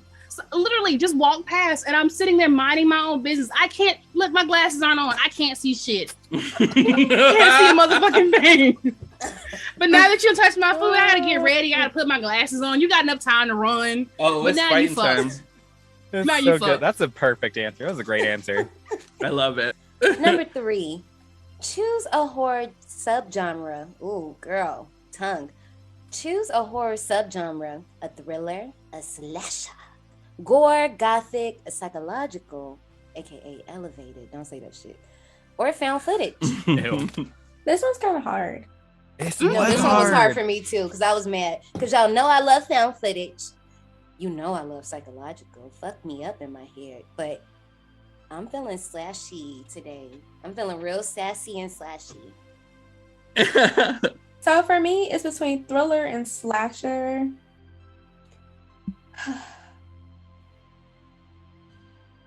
I'm gonna go with slasher because I like blood. And where's my knife? It's around here somewhere. Oh shit. I think I'm gonna have to follow suit and go slasher as well. What were you debating? I want to know. I was debating between that and I already picked it. That and Psychological. gothic. gore, funny enough. Gore. Ooh. Really? Yeah, Well, you are a well, messy because horror. I fuck off. I was looking for like a holiday horror subgenre, but there wasn't that. So it was Oh. it was I had do to love be holiday gore. horror. I love. See, I holiday was horror. debating on slasher or gothic. Because Nick, if are we it's- soulmates? I Yeah, think I we was might gonna be. say, Are we we? can Do we just become tell. friends? Right, make a Because I'm connection. stuck between gothic and psychological. I don't know which one's me. I don't know whether I need to be melancholy with a gray ass background with some fucking ghosts haunting me in the background and like in the house ready to tear somebody's soul to hell, or do I Yes. need like, you know, all the trauma to be tearing at you left and right, and maybe your whole life and family ready to just fuck over your life and your children's lives, and you're ready to set everybody on fire in the whole fucking process just to be free of all the trauma. I don't know which one to have. Which Which horror should I be living? Should I look fabulous while doing it? Or should I just burn it all down? Do I want to hold a candelabra going throughout the hallway looking fierce as fuck, but being hunted? I'm going to go with Gothic. I think I'm going with Gothic. Fuck, you sold me too. I want to be like Mexican Gothic. I really want to wear the dresses and everything. I'm going with Gothic. Come on, La Llorona. I was thinking that. No, I was definitely thinking that. Which aesthetic best describes your soul? Okay? Now bear with me, y'all. This first picture, it gives me Platinum Dunes red sky. Oh my God. Yes. That's what it gives me. The second picture, it reminds me It's a booty hole. Yeah. It is a booty hole. A smoky booty hole. It's Casper's booty hole. It's Casper's booty hole. No, Casper. No, that's literally what it looked like. I was about to say it reminded me of like New Line's opening logo, but it's super hazy. So let's say like Friday's beginning where it's just a black screen. You just see the smoke going everywhere. But Casper's booty hole, I like that better. So yeah, there's that. Then this is giving me Blair Witch Project. It looks like someone is laying on the ground and they took a shot up in the sky and you just see the naked trees just everywhere. Now this next one is more of like a floor shot.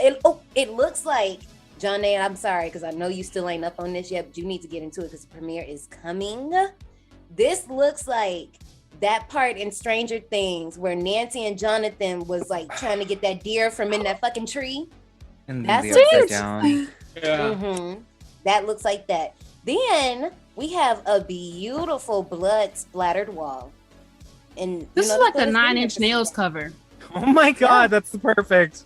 It does. And then this next one, it looks like an empty sewer.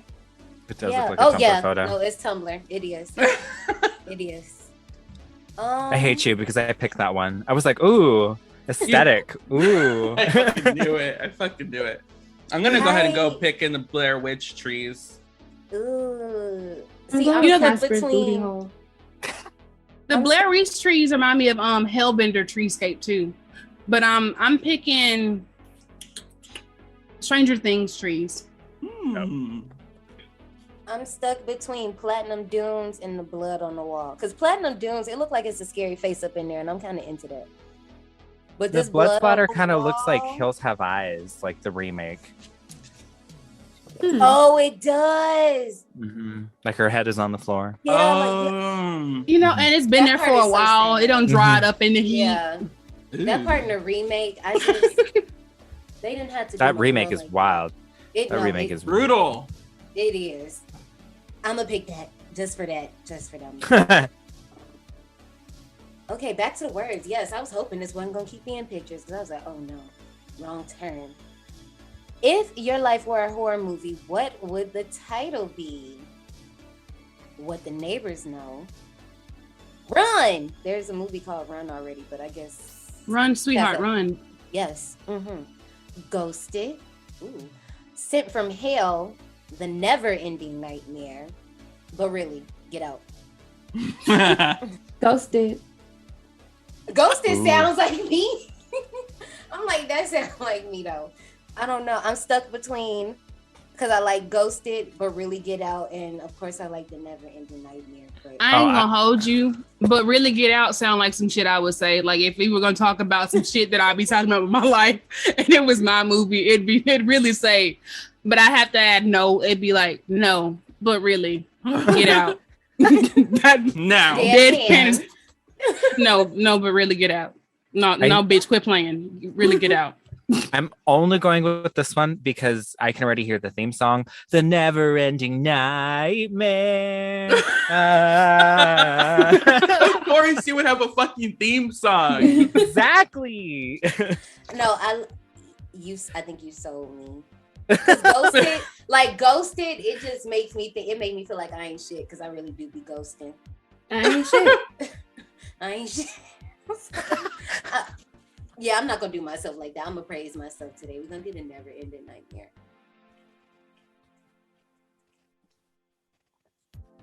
I'm gonna go with, but really Get Out. You and Brittany tag teaming. Finally, which image, Jesus, will probably haunt your nightmares tonight? So this first one, definitely, I'm just gonna call it like I see it, who I think it is. Actually, I don't know. This looks like a zombified lady. I don't know. This gives me a movie vibe, but I really don't know, so I'm gonna come back to her. Now, I'll shade. It looks like a stock image of like a haunt. Like, ooh, spooky generic girl. You're gonna get scared by her at her haunt. That's exactly what it looks like.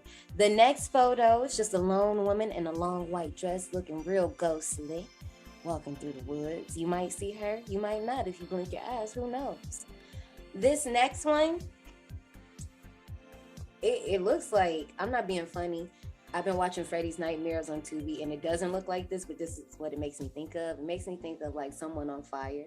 It's clearly a body, but also it gives me like rave, like Euphoria vibes when they was taking the drugs and the room was pink and all they saw was pink and everybody was like pink and purple. Kind of gives me that.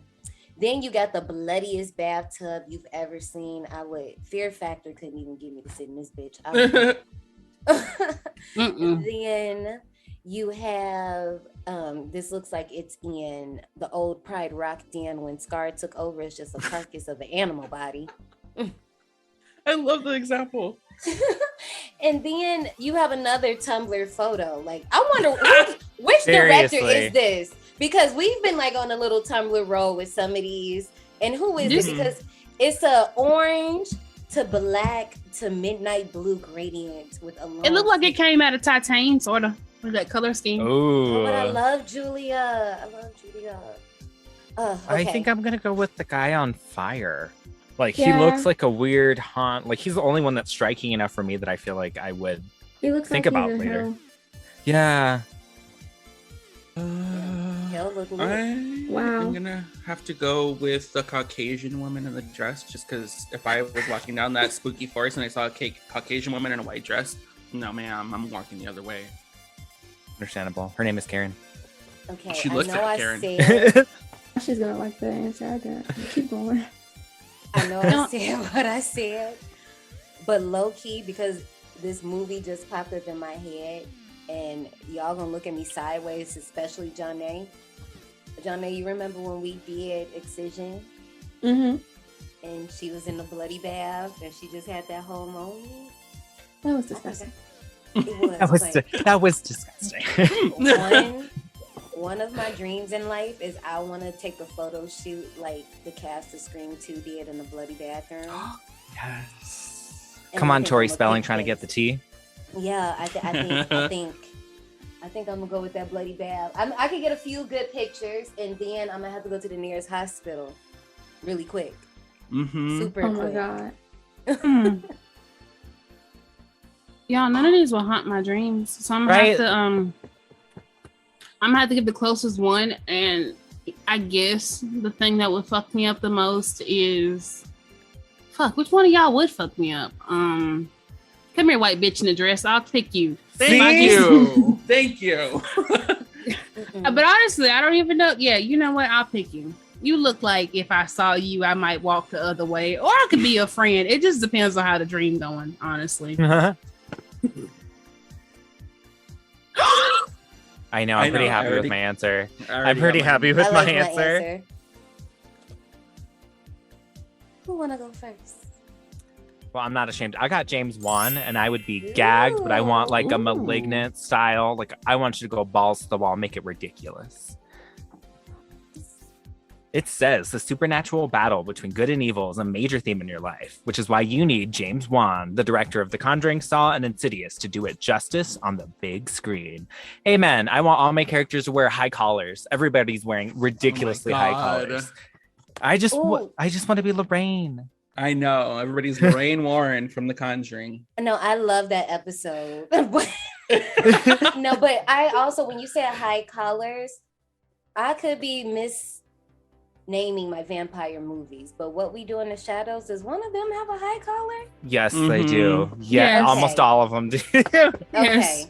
No, I watched that movie with some of my friends, and Brittany. Not saying that Brittany's not my friend, but I know you really threw that out there like some I was of my not friends one of your friends. and Brittany. I knew. No, I know You were that. there.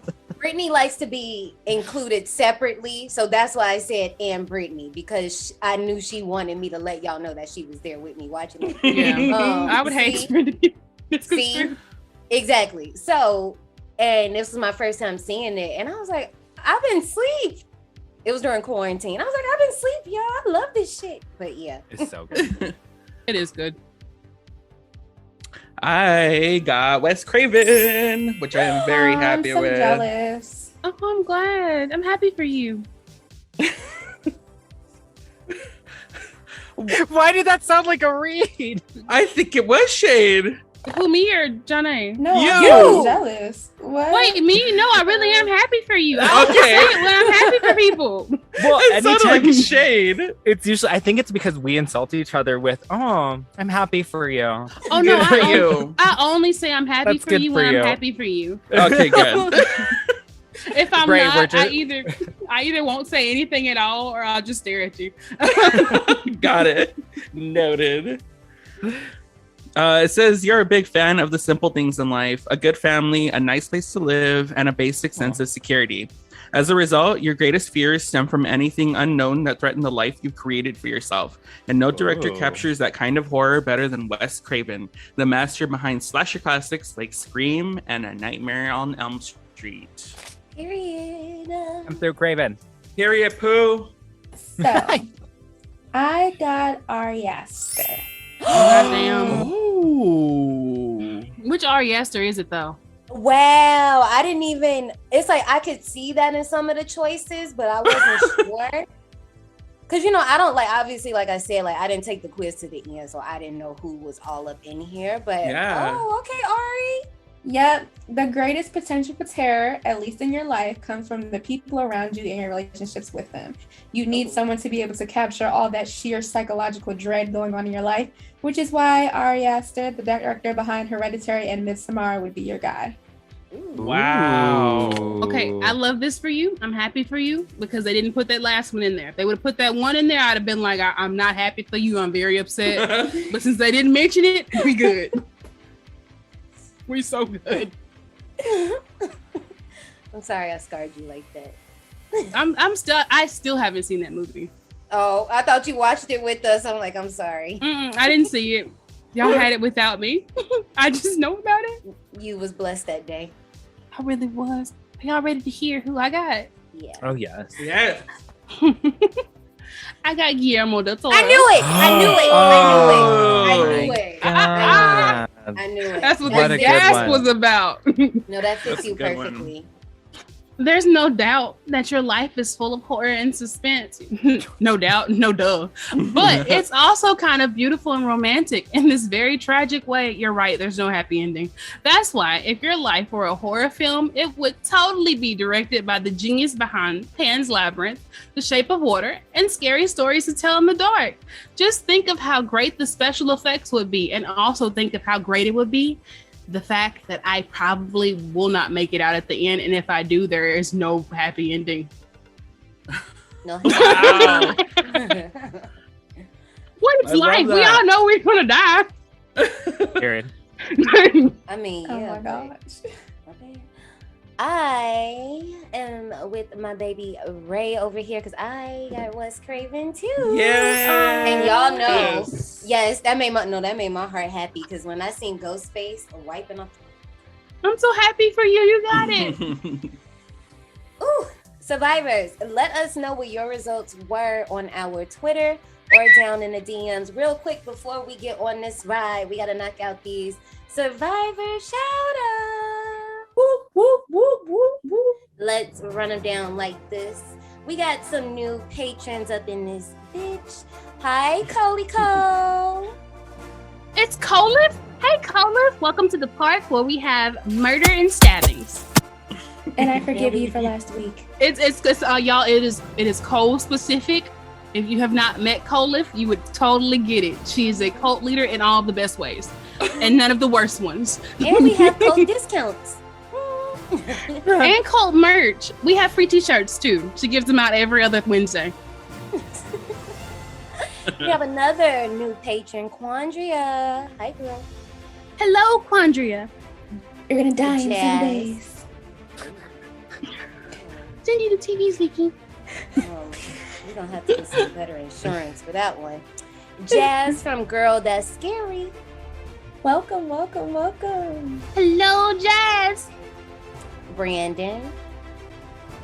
Thank you, Brandon. It's the Flash, but not the Flash that's been terrorizing Hawaii. You are the good Flash. Do you like Black Lightning? Oh, the booty eating pirate, Donnell. Oh, Donnell. I thank you. Thank you. Booty, what? Booty Who are eating they? pirate. Yeah, Oh, yeah. Donnell is Yes. D180 He super all the ass. fan. And he you eats can- ass? Yes, he Where does. can we find him?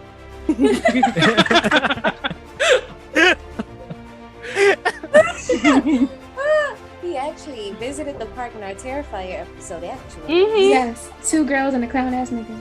Yep. Because his homie was a clown ass nigga. And he was sitting there hearing everything. That episode still cracks me up, okay?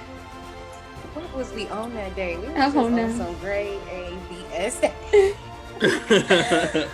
And hello, Bianca. Hey. Hi.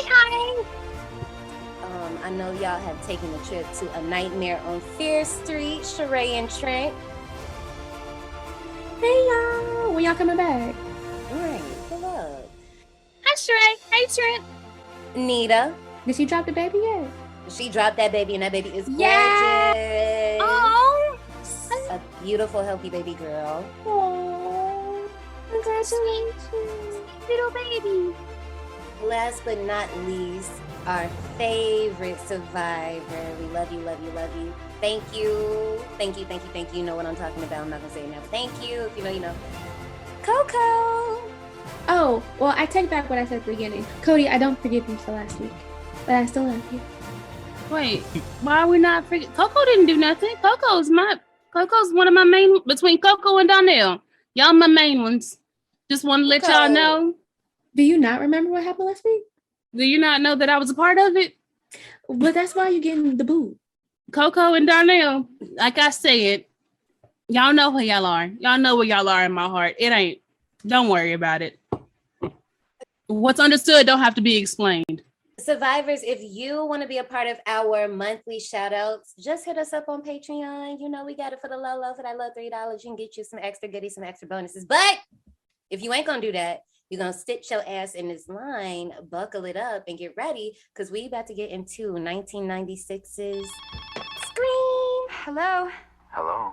Who is this? You tell me your name, I'll tell you mine. I don't think so. What's that noise? Popcorn. You making popcorn? Well, I'm getting ready to watch a video. Really? What? Oh, just some scary movie. You like scary movies? Uh-huh. You never told me your name. Why do you want to know my name? I want to know who I'm looking at. Someone is playing a deadly game. It all began with a scream over 911. Someone who's seen one too many scary movies. Now, he's taken his love of fear Hello? Hello, Sydney. one step too far. Do you like scary movies? What's the point? They're all the same. Some stupid killer stalking some big-breasted girl who can't act, who's always running up the stairs when she should be going out the front door. It's insulting. There are certain rules that one must abide by in order to successfully survive a scary movie. Number 1, you can never have sex. Hey, it's me. Never, ever, ever, under any circumstances, say, I'll be right back. Because you won't be back. Get another beer, you want one? Yeah, sure. I'll be right back. He didn't make the rules. The police are always off track. If they watch prom night, they'd save time. He just kills by them. Don't answer the phone. Don't open the door. Don't try to hide.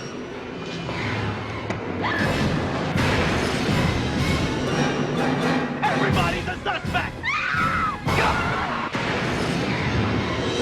You're not scared, are you? Scream. Okay, so like I mentioned earlier, this movie always been here for me, so I was never aware of a trailer until we just watched it for the podcast. And Same. Same. I think I would have been okay with this trailer. Yeah, because you still don't find out nothing. Right. And then I'm like, this cast is good looking. I would have watched this. Hello. And Wes Craven is attached. Right. I'm like, oh yeah, you got me. That's all we need. Mhm. We good. I love that it still kept that 90s narrator from the director of Nightmare on Elm Street. I Comes miss a new you. face in Come terror. back. You know, I mean, I just like that they still played it like, I forget how much they show of Drew Barrymore's like opening scene. Oh yeah. But I would have thought she was in it. I would have Mhm. thought that she was like the main girl about it. So I could only imagine how gagged everybody was when it happened, when they Yeah. actually went to go see it because of this trailer. which is crazy Them because motherfuckers when was you hot. look at cuts and you think about it now, you only obviously see her in that one outfit. It's not like we see her in multiple Mhm. cuts. But Yeah. you're not thinking about that also when you're looking at a trailer because you don't know what the fuck is happening. It's not like Nope. now where when we see trailers, we gotta hurry up and dissect it and put the breakdown on Yeah. YouTube. And I'm not throwing shade, but I'm saying Yeah. then they didn't have to worry about people doing that. So they really could get away with Right. a lot of stuff. Mhm. So you're not throwing shade. I am. I am so over it just because like let people enjoy it, watch it. Don't over dissect it because then people try to ruin it for everybody. I don't know Yeah. why that's like a new thing. People like to spoil like the minute the movie drops. Like with Yeah. Multiverse of Madness, I had to like literally not get on Twitter, not get on Instagram for like a week just so I wouldn't be able to catch anything. Yeah. And it's like, I appreciate the breakdowns and things, but some creators do this. Give me a non-spoiler version and know how to do that correctly. Mhm. And then have another Mhm. spoiler version where all those people can just go see that. Like, I feel Mhm. like it should just be a code, not to spoil stuff. Okay? Just I swear, it gets on my nerves because Twitter is the fucking worst. and that's why D180 You might want to delete the looks the way app. it looks. That's why our Twitter on D180 looks the way it looks. Because every time I get on there, y'all talking about something, and I'm like, let me stop. I was about to post for y'all. Yeah. Y'all ruined it. I only get on Twitter to look at our page and to look at like specific people's tweets. Mhm. But Twitter is just like it's a black hole. It's a black hole, man. It is. Which is so awesome with like I will state when the new Scream came out, everybody was pretty goddamn good about understanding. No Listen, spoilers. no spoilers, period. If you're gonna spoil, give us a warning. So I gotta give the credit to the horror community for at least being able to do that. Well, I'm gonna call out that bitch at the Egyptian 24. The one that while I was in the bathroom, you came out running your fucking mouth and ruined Scream 2022 for my boyfriend. And I felt so bad for him. You raggedy bitch. Damn. I was so mad because I came out the bathroom because I was already, first of all, it was Scream. So when I went in the bathroom, I automatically was thinking of the bathroom scene. And when I went in there, I was like, damn, I hope nobody come in here and they're like talking about the movie and I overhear something. I put my pods in and I was like, okay, let me just try not to make no sudden movements so my pods don't fall out. I don't hear nothing. I'm listening to something. I come out, put my pods away, mission successful. He's like, I'm glad you went in the bathroom. I'm like, why? He was like, somebody just spoiled the movie. I was like, wow. Damn. That's fucked up. Like That's in fucked passing, up. like they were walking by. yeah, they and were said walking something? past and they stopped at the poster because the poster was right in front of our theater. And they was like, oh, I didn't know. See, I was thinking, but it was these two right here. And my boyfriend was standing right there. Wow. And Have y'all ever Fucked seen up. this show, Snowfall? Yeah, Snowfall. I didn't No, get but I've into heard of it. it. Yeah, I couldn't get into it. But you seen in the episode, like it was like the first episode where Jerome had whatever her name beat that girl ass and came to their house. Yeah. If I was BJ, I would have had you beat that girl. And I I'd was been ready. like, get him. And I was ready. No, I will tell you because like it's not that serious, but it is that serious. Like It is that serious. go Don't be a outside and dick. do Don't that. spoil. Like, yeah, or at least Yeah. quiet down. Like, don't be loud. You're at the fucking theater. Like people are coming and going. People who haven't seen the movie theater. All I can think of is I don't know if y'all are big Simpsons fans. But earlier in the seasons, there was like a flashback to when Homer was leaving the theater after one of the Star Wars movies had come out. And as he walks out, there's a big line of people who goes, wow, I can't believe Darth Vader was Luke's father. And he spoils it for all the people waiting in line. That's all I could think of. Literally. And I was so happy I didn't hear it. But he was a good sport about it. He was okay about it. But still, no, I was mad for him. I would have hit the girl over the head. She's like, I would have did it. Would have like dumped her popcorn on the floor. Both hands down just like that. I'd been like, yo, that jacket is tight. Took her shit. Babooni. The film begins with a classic scream as the phone rings at the Becker residence. 17-year-old Casey Becker sets Jiffy Pop on the stove and answers the phone call as a man on the other end says he has the wrong number. However, he calls again and again. And at first, he just chats with Casey, asks her questions like, what are her plans for the night? What's her favorite scary movie? And then he asks her name. And when she asks why, he says, because I want to know who I'm looking at. Skirt. No, what? Then he tries to clear it up and says talking to. And from there, he quickly gets very hostile, making threats against Casey's life. She hangs up very frightened. He calls again, she hangs up again. He calls again, and this time he really threatens her life. Not wanting to be gutted like a fish, Casey has no choice but to stay on the line.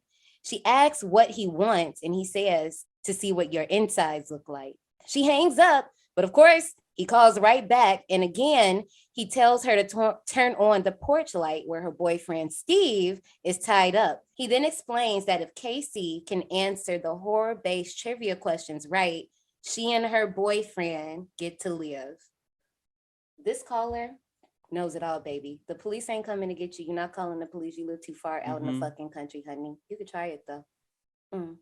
So, y'all remember when I was raising all that hell about Wes and how y'all be lying and saying stuff? So y'all love to say that he was being petty about that. Oh, is that the movie with the guy with the nicer fingers? Well, the first one was good, but the rest sucked. Y'all love to say that was Wes, but guess what, bitch? That was in the script before he was even hired. He had nothing to do with it. And y'all swear that he's being bitter about the Nightmare franchise going to shit. No. And how is that true when he did the 7th movie and the 3rd movie? Oh. So Ashley, you want to know what actually was West though? Him traumatizing the fuck out of poor Drew Barrymore when they were filming that goddamn scene. And I'm here so let me go ahead and you know what, Coco, I know this is your show, your movie. So I know you already know, but I'm gonna give you grace and tell you animal abuse alert. He was telling her, reminding her that damn animal cruelty case. So every time he wanted her to get all distraught and bring that shit out, he was like, Drew, lighting the lighter. And that bitch would holler on fucking cue. And I'm like, you know what? That's a good ass thing to do. I mean, not for animal abuse, let's go ahead and throw that out there because Peter does not need to get my motherfucking handle, all right? You have to go to somebody the fuck else because I will troll the fuck out of you. 2, but it is a good thing to do because if you know how to make somebody cry, that's a great way to pull it out of them. And I mean, animal cruelty is a lot of folks' trick. It's mine. I'll bust out crying anytime. I'd be like, no, except Sarah McLachlan. In the arms of waking up at 3 a.m. I always sing that song, except in the pool. And that in the movie The Pool, that scene, that did not make me cry. That just made me confused. Listen, if y'all have never seen that movie, do not fucking watch it. Okay, I have not. Don't fucking watch it. I will take your advice. Do watch it if you want to, but let me tell you that scene is gratuitous and it lasts the whole end of the movie, and you will be confused. And so just go ahead and be ready. It is on Shudder. I think it's South Korean. So if you want to watch it for the fun of it, please do. Just know it. Go ahead and know the dog does die, but you cannot skip past the dog dying. There is no way you can skip past it. It is a whole plot point at the end. You can't get past it. Not at all. Oh no. But yeah, let's keep going. I do love how instantly in this just few minutes that we've talked about, we know that this is going to be a different movie. Like the killer's like, girl, why the fuck did you say who was there? Why would you do that? Like, I'm just really gonna fuck with you by questioning everything you're doing right now because you're making all the wrong moves, babe. This is such a great opening. Such a great opening. Yes, this is one of my favorite franchises, and this is my favorite installment of the franchise, but this opening alone was what really let people know, like, this isn't like your normal slasher, and this isn't what you're normally used to in like those first 30 seconds, because they instantly reference Nightmare on Elm Street, Halloween. You know, they just throw out these references, and then like you said, when he starts throwing out the rules, you know, he's like, you know, you might as well come outside to investigate a strange noise or something. They're just automatically throwing out these horror tropes. So they're letting the audience know we're aware of these tropes, and we're like, you know, we're going to flip it on you because we know about these things and we're self-referencing them. No, I absolutely agree that. Yes. Right. It's the meta of it all. It's the Kevin Williams of it all. I don't have enough time, not enough great things to say about this opening sequence, because this opening sequence is solidified in like film history, like period, point blank. Like, this is the one. This is the blueprint. And Drew Barrymore, man, she sells it, especially as it continues, because he torments the hell out of her, and in a weird way that I always forget his name. What's his name again? The voice of Roger L. Ghostface. Jackson. Roger L. Jackson just somehow is both terrifying but also strangely like alluring and like kind of hot. Yeah, he's like you're kind of in it with her. You're just like, yeah, call like, 1-800 yeah, call me up, Ghostface. hot guy, please. Yeah, exactly. But it's really fucked up, and it still gets me. It's the line, you hang up on me, you little bitch, I'm gonna gut you like a fish. And you're just like, we got it. We got it. Okay. Yeah, sorry. Okay. And she Like, she even grabs her. She's like, oh shit, okay, I'm not gonna hang up, I'm sorry. She even like grabs herself. It's the zoom in, it's the dark lip on Drew Barrymore. All of it is just like so masterfully done. And I always credit this opening because the Weinsteins almost pulled Craven from directing until they saw the opening sequence. They were doing their Weinstein thing and trying to get involved and change. They didn't think he knew what he was fucking doing. So Wes quickly got the team to edit this, like, as much footage as they could as quickly as possible to show them. And it proves it. Like, this opening sequence is probably like Wes Craven's piece de resistance. Like, this is his like magnum opus for sure. Like, I have nothing but fantastic things to say about this scene. No, I want to piggyback off of that a little bit later once we get to the end, because I definitely have something to go with that. Casey answers the first question correctly, but the next is a trick question. Who was the killer in Friday the 13th? And you know, poor Casey, she didn't have TCQ. She didn't have D180 to tell her. Jason, it's fucking Jason. I see that movie 10 goddamn times. It's Jason. You need to watch that bitch at 11, because that ain't right. Okay, I'm like, baby, I'm so sorry. That's not it. So when she turns the patio lights back on, she finds that Steve has been disemboweled. No. First of all, I know that when she first seen Steve there, Steve was probably like, bitch, I thought I was coming up here to watch movies. What the fuck is this? Like, are you playing? Like, is this a prank? Like, is this real? I don't know. Like, and then I also like how she kind of like opens the door and starts to come outside, but then closes it back and goes and hides in that little spot in the TV. He just wanted a blockbuster and chill. Now look at him, looking at his insides. Like, that poor. I love this part because she's feeling confident in herself already, because she thinks she knows this shit. They were just talking about horror movies. She thinks she knows her shit, and she buckles under the pressure. You know, like, I can imagine that happening to somebody back then, because I feel like because of this movie, everybody now is solidified in their brain that Jason did not come until the fucking sequel. But I love that, you know, she was so confident in herself, and then just like it all like just the blood drains from her face when she sees Steve's insides on the outside. Well, yeah, she was confident because she gives the line of because he's big and he plays football and he'll kick the shit out of you. And then when we see him, he's not even. He's a twink. Yeah. He's a no twink. man. How dare she? He can't even lift 40 pounds. I was just like, oh, okay, sis. I mean, Yeah, it is what it is. Letterman jacket was a technicality. The caller asks one last question. What door am I at?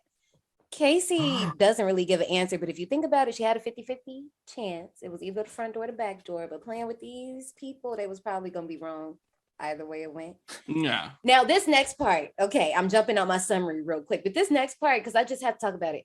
The chair comes through the patio window, but the scariest part is you see the chair shadow first before you see the chair. You're just like, what the fuck is that? And you lean in and then shh, and you're just like, oh shit. And she was the same way, because when it came flying through the door, the house is filled with smoke, because this entire time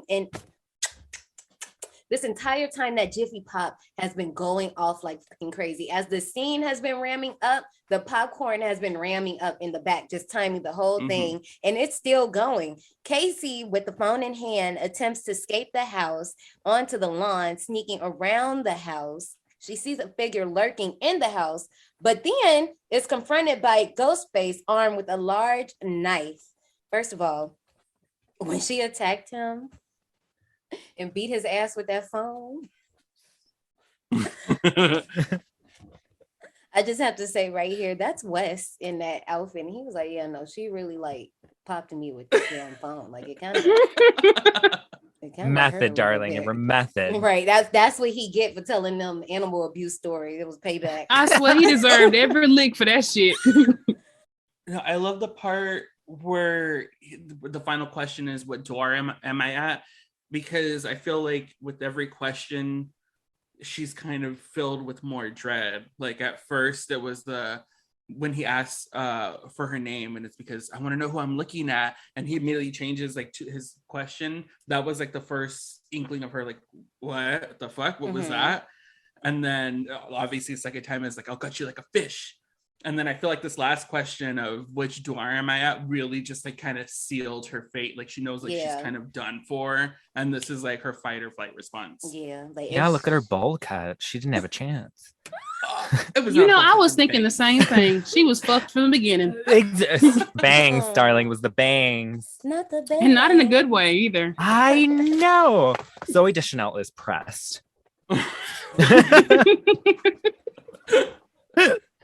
Oh, hell no. See, this is why you got booked. This is why.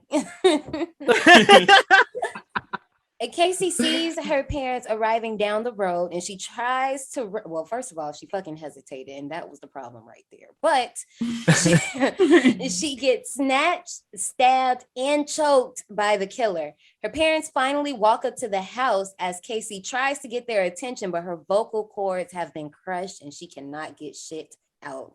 Finding the house trashed, filled with smoke, damn near burning, Casey nowhere to be found. Her mom grabs the phone and faintly hears Casey moaning on it. Dad tells mom to drive down to the Mackenzies as he scopes the house. And at this point, Casey is turned over by the killer. And before the final blow, she takes the mask off and recognizes the killer.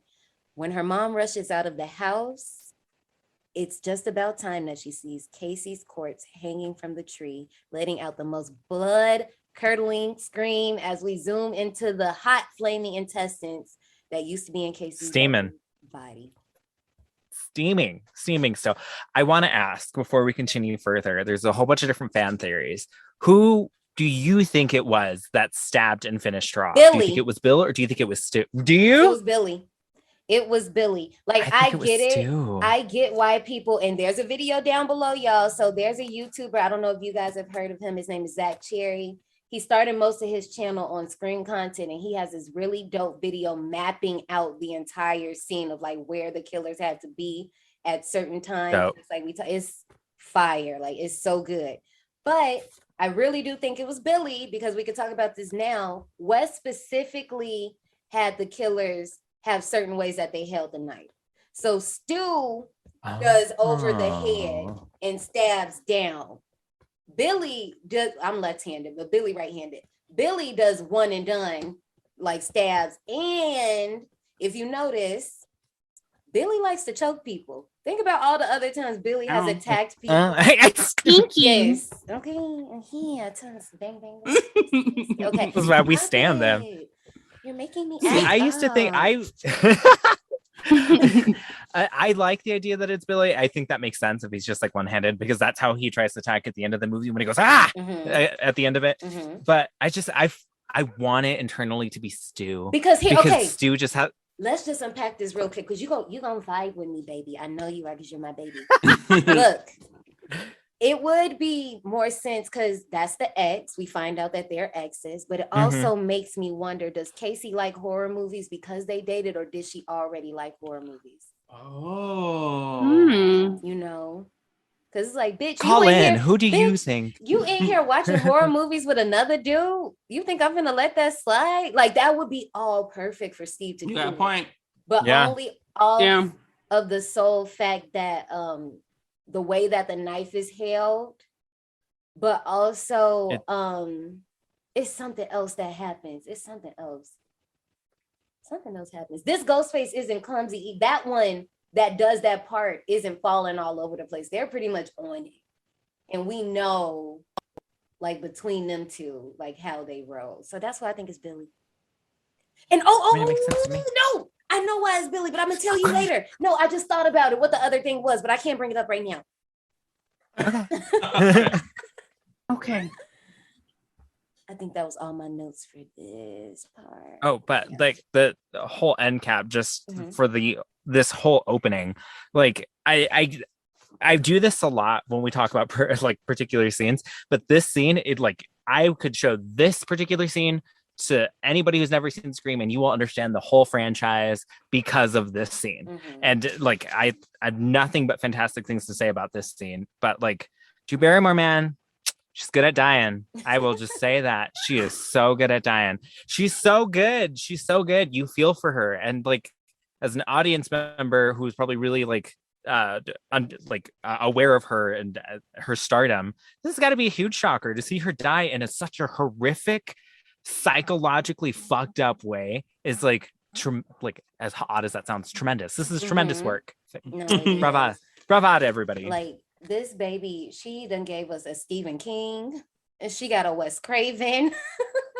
I don't know who did Donnie Darko, but nigga, you scared me because I'm scared of that movie. But that movie, no, I've seen that movie one time, and I absolutely love that movie. But it's the scariest thing I did because I'm scared of my own demise, and that movie just took it to a whole nother level with these multiverses and tangent universes. No, don't do that to me. I don't need that right now.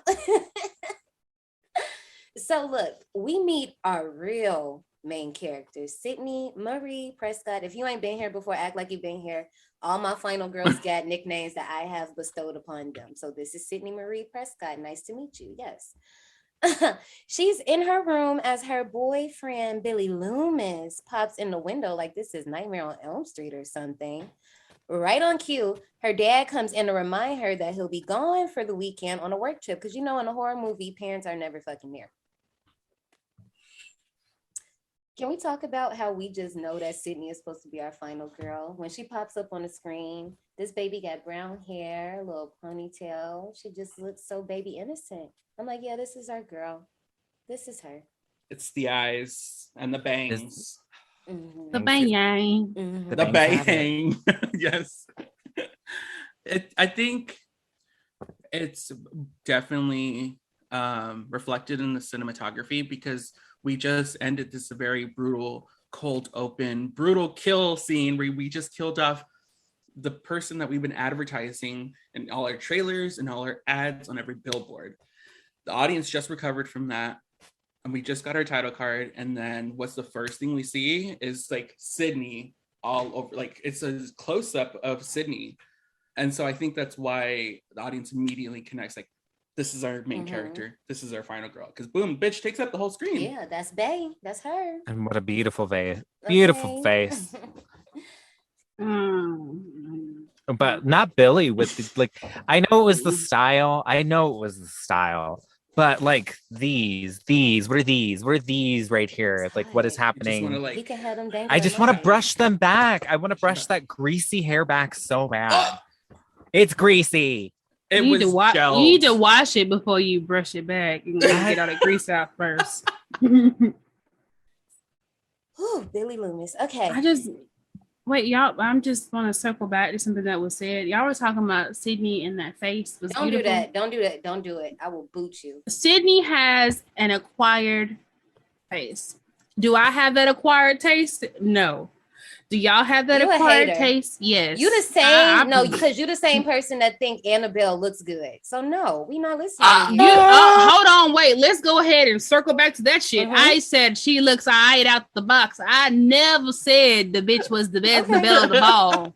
Never said the bitch was the belle of the ball. I ain't gonna buy her. I'm not purchasing her. I'm not buying any of the 100, and there only one any fucking ways. You've got but a I'm just face, saying, you ain't got it. I'm just saying.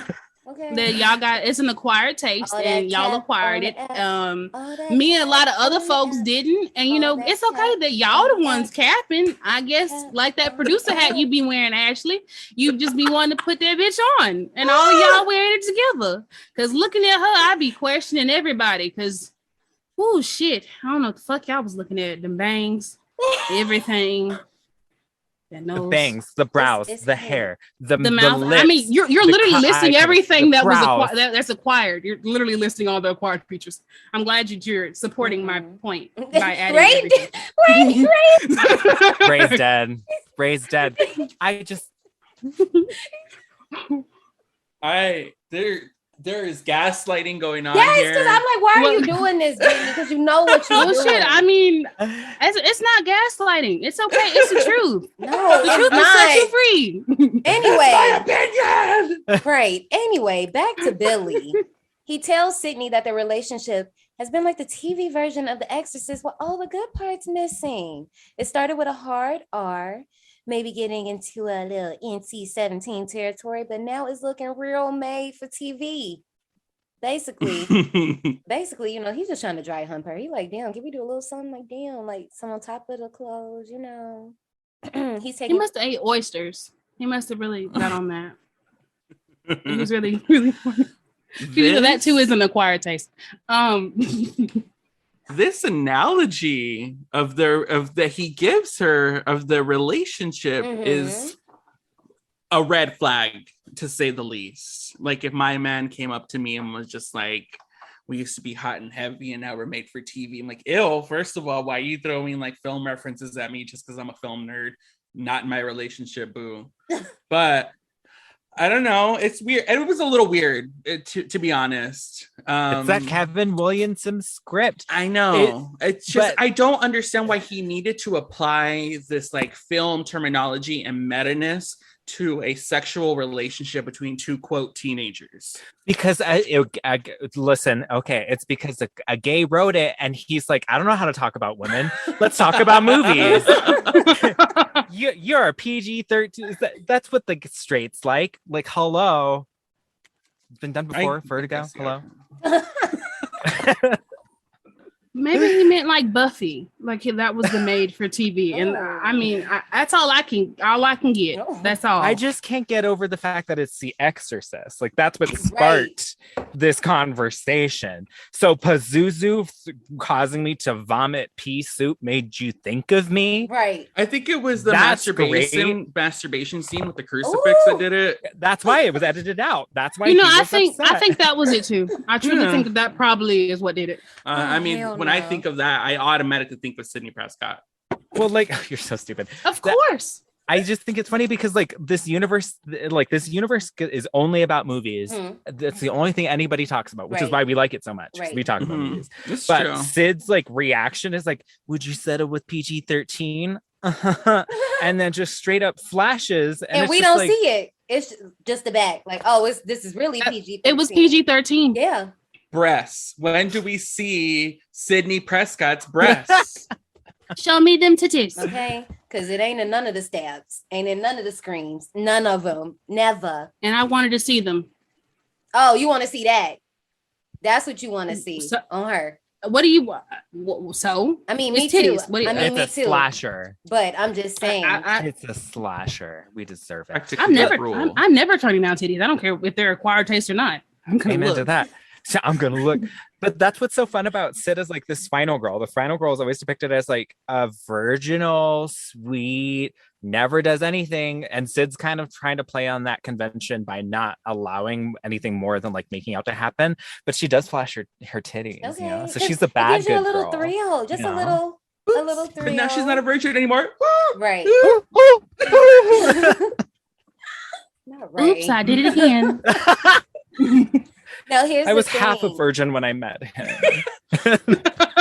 Throughout this entire scene, I feel like they threw us our first hint. Well, first of all, Billy's already being like on one. Now, here's the thing. I should have said this earlier because it seems like all of the characters, and I know we just scratching the surface on this movie, but all of the characters, they seem to almost be in this world as their own character. I don't know how to describe this, but here's the thing. Skeet Ulrich in real life really thought that this was a fucking horror movie. Like this was supposed to be a straight up horror movie. So that's why throughout the movie, he's acting like that.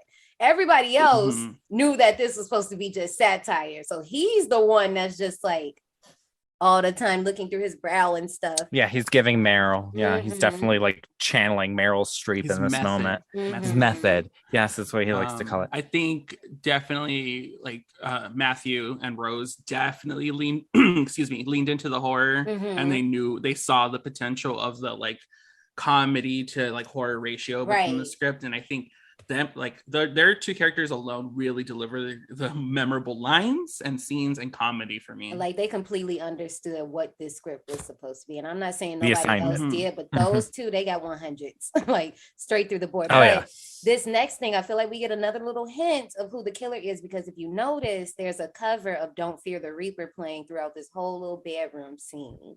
And it's like, bitch, Sydney, it's him, girl. It is. That's who you need to fear. Don't worry about it. I know it says don't fear, but no, be afraid, bitch. Like, yeah. Naturally, after. And that's also a reference to Halloween. Yeah. Oh, yeah. Girl, Laura, you ain't innocent, and we're going to expose you, but it's okay.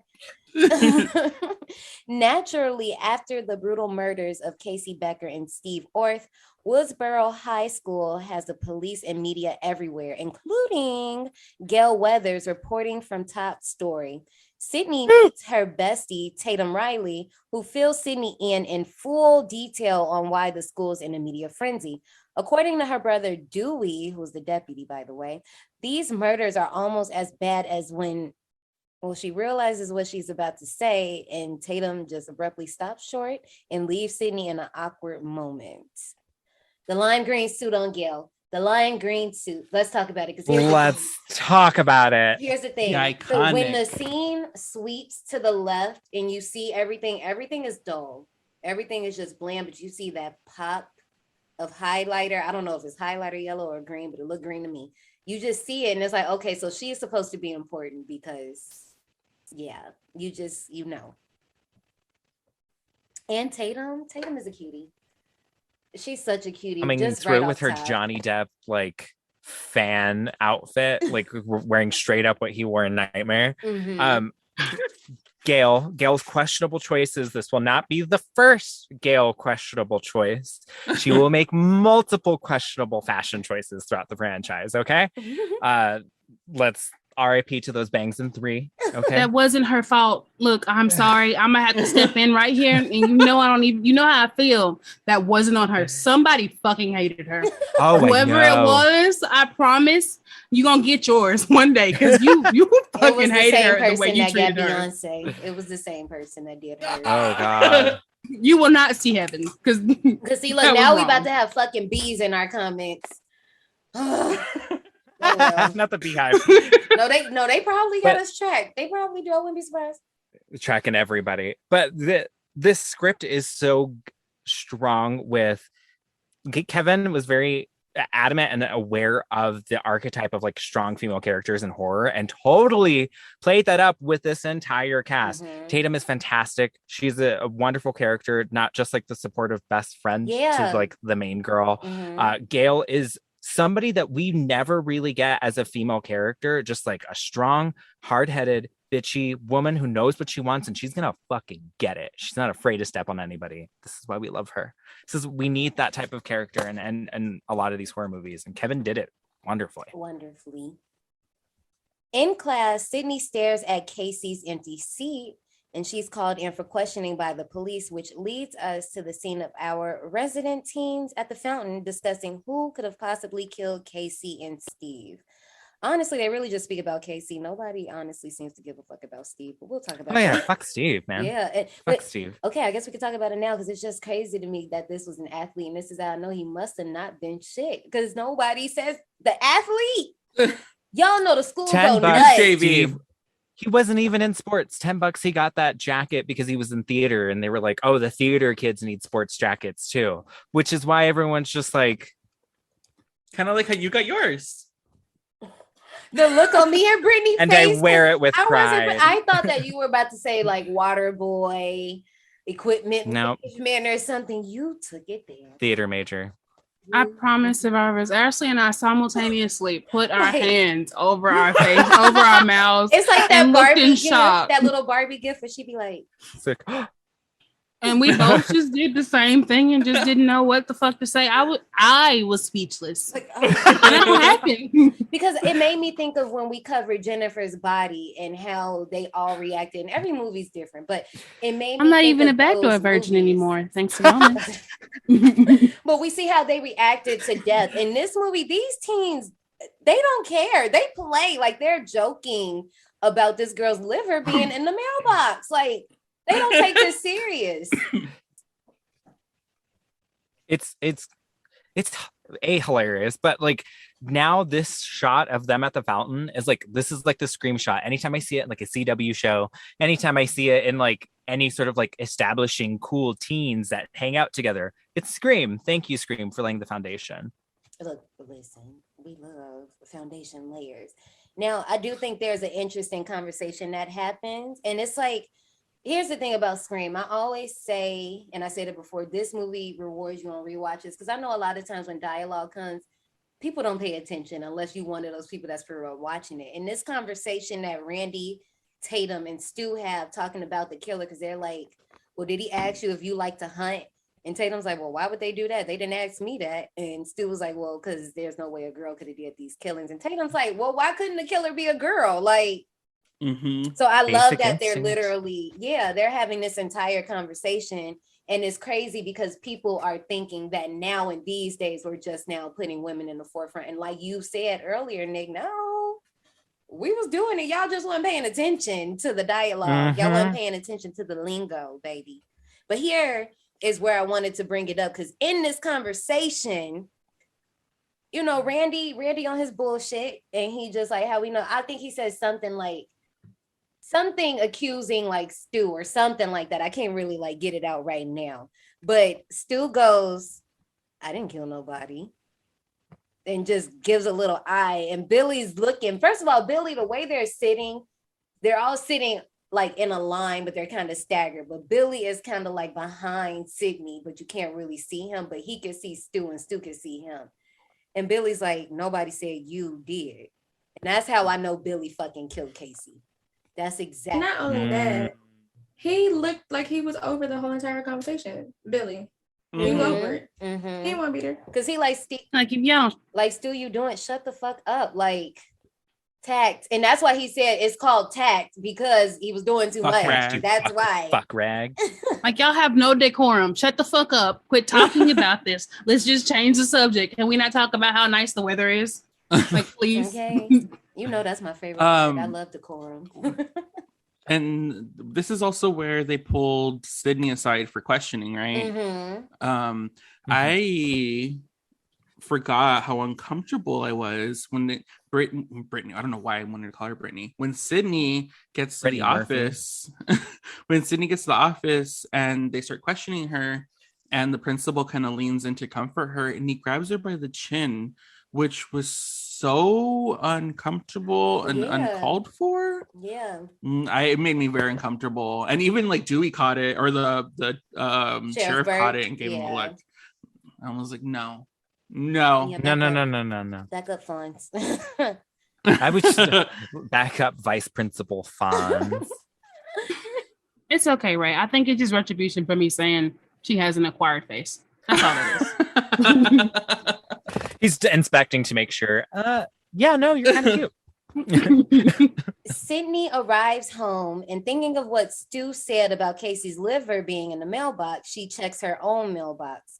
While walking up and talking to Tatum and making plans. I never picked up on that. Yeah, that's why she looks in the mailbox. It's like one of those. I like, never picked up on that. Let me think. You've got mail. Right. Let me just. Okay.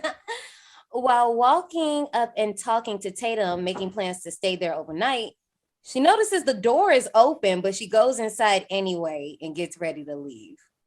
It's here where we learn that she's trying to cope with the anniversary of her mother's brutal rape and murder. And overwhelmed with emotions and time to spare, Sydney does what a lot of us would do and takes a nap because, you know, sometimes you just don't know what the fuck to do and you just got to take a nap. That's just it. Stress nap. Yeah. Trauma nap, you know. Tatum calls to say that she's on the way, but another call comes right after and it's not Tatum. It's Ghostface. So let's time out right here because this is a little clip, but so much happens and it's going to be like this. The musical score in this part where Sydney, first of all, this time when I watched it for the podcast was when I caught that door was open. And I'm like, girl, why would you go up in there? That door was wide open, clear as day. And I know your daddy left. So you probably thinking like, oh, maybe he didn't close the door. I'm still not going up in that White house. People. No. White people be doing white people things. They just like I think that's also why Wes really wanted like an idyllic, beautiful, like white suburban neighborhood. Everybody thinks that they're safe. Everything's okay. Because this shit happens. Right. Like, yeah. Oh, Dad. The caucasity of this shit. Oh, man. But the musical Absolutely. score in this scene, because Sydney's getting ready to go, and she walks up to this closet, and we start hearing the music bubble. And when she closes it, we're thinking something's going to be behind that door, and there's nothing there. And they're like, no, bitch, we ain't no regular movie. We're not doing those dumbass jump scares. And I liked it for that. Like, it really had you hyped thinking something was going to be behind that closet door, which is even crazier because later on in the movie, we know. I can't tell time unless it's a digital clock. I'm lying, but no, for real, in this movie, I really couldn't tell time. Did she fall asleep at like 5:45 and like wake up? Like, when did she wake up? Did anybody see the clock? It was like after 7 because Tatum was supposed to be there. That's by what I'm like. 7. It looked like 7:15, but I'm like, maybe I can't tell time. No, I think it was a 5:45, so it was like 5:45 when she fell asleep. Yeah, and then okay. She wakes up like well after 7. Yeah, okay. And it's all dark and shit. Yeah, not because they make Yeah, it because she's seem... picking up Tom Cruise and all the right moves. Mm-hmm. Look. You know, if you pause it just right, you can see his penis. And only she could deliver that line like that. I know. Rose McGowan, man.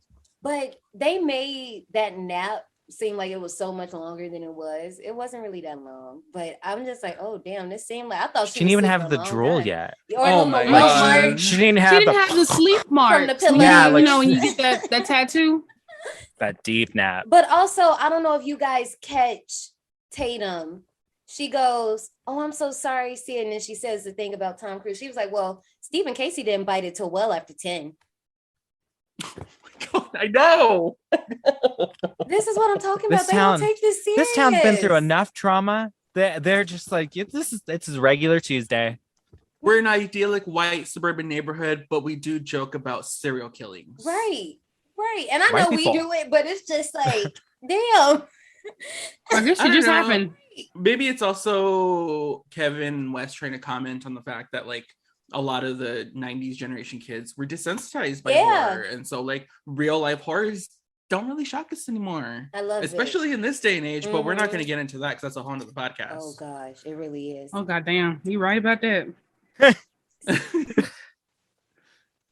Sydney thinks that it's Randy on the phone playing with her, considering he's all of us in the friend group, the horror geek. Still thinking he's playing around, she starts mocking horror movie tropes, but gets unnerved when the caller mentions her mom, because why the fuck would Randy do that? Hella rude. Ghostface. Fuck you, you cretin. My 'Cause favorite first- line in the whole movie. Because 'Cause who it's calls like somebody a cretin?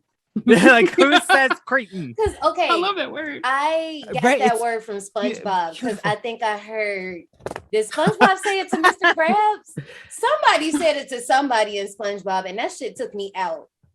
Was it Plankton? Somebody said it to somebody. I don't know. Somebody was a cretin and I was just like, damn. And in Monsters, Inc., he was like, is cretin. Thank you. Because I think Randall called him like a crichton or something. A cretin. If you're Yeah. going to insult me, do it properly.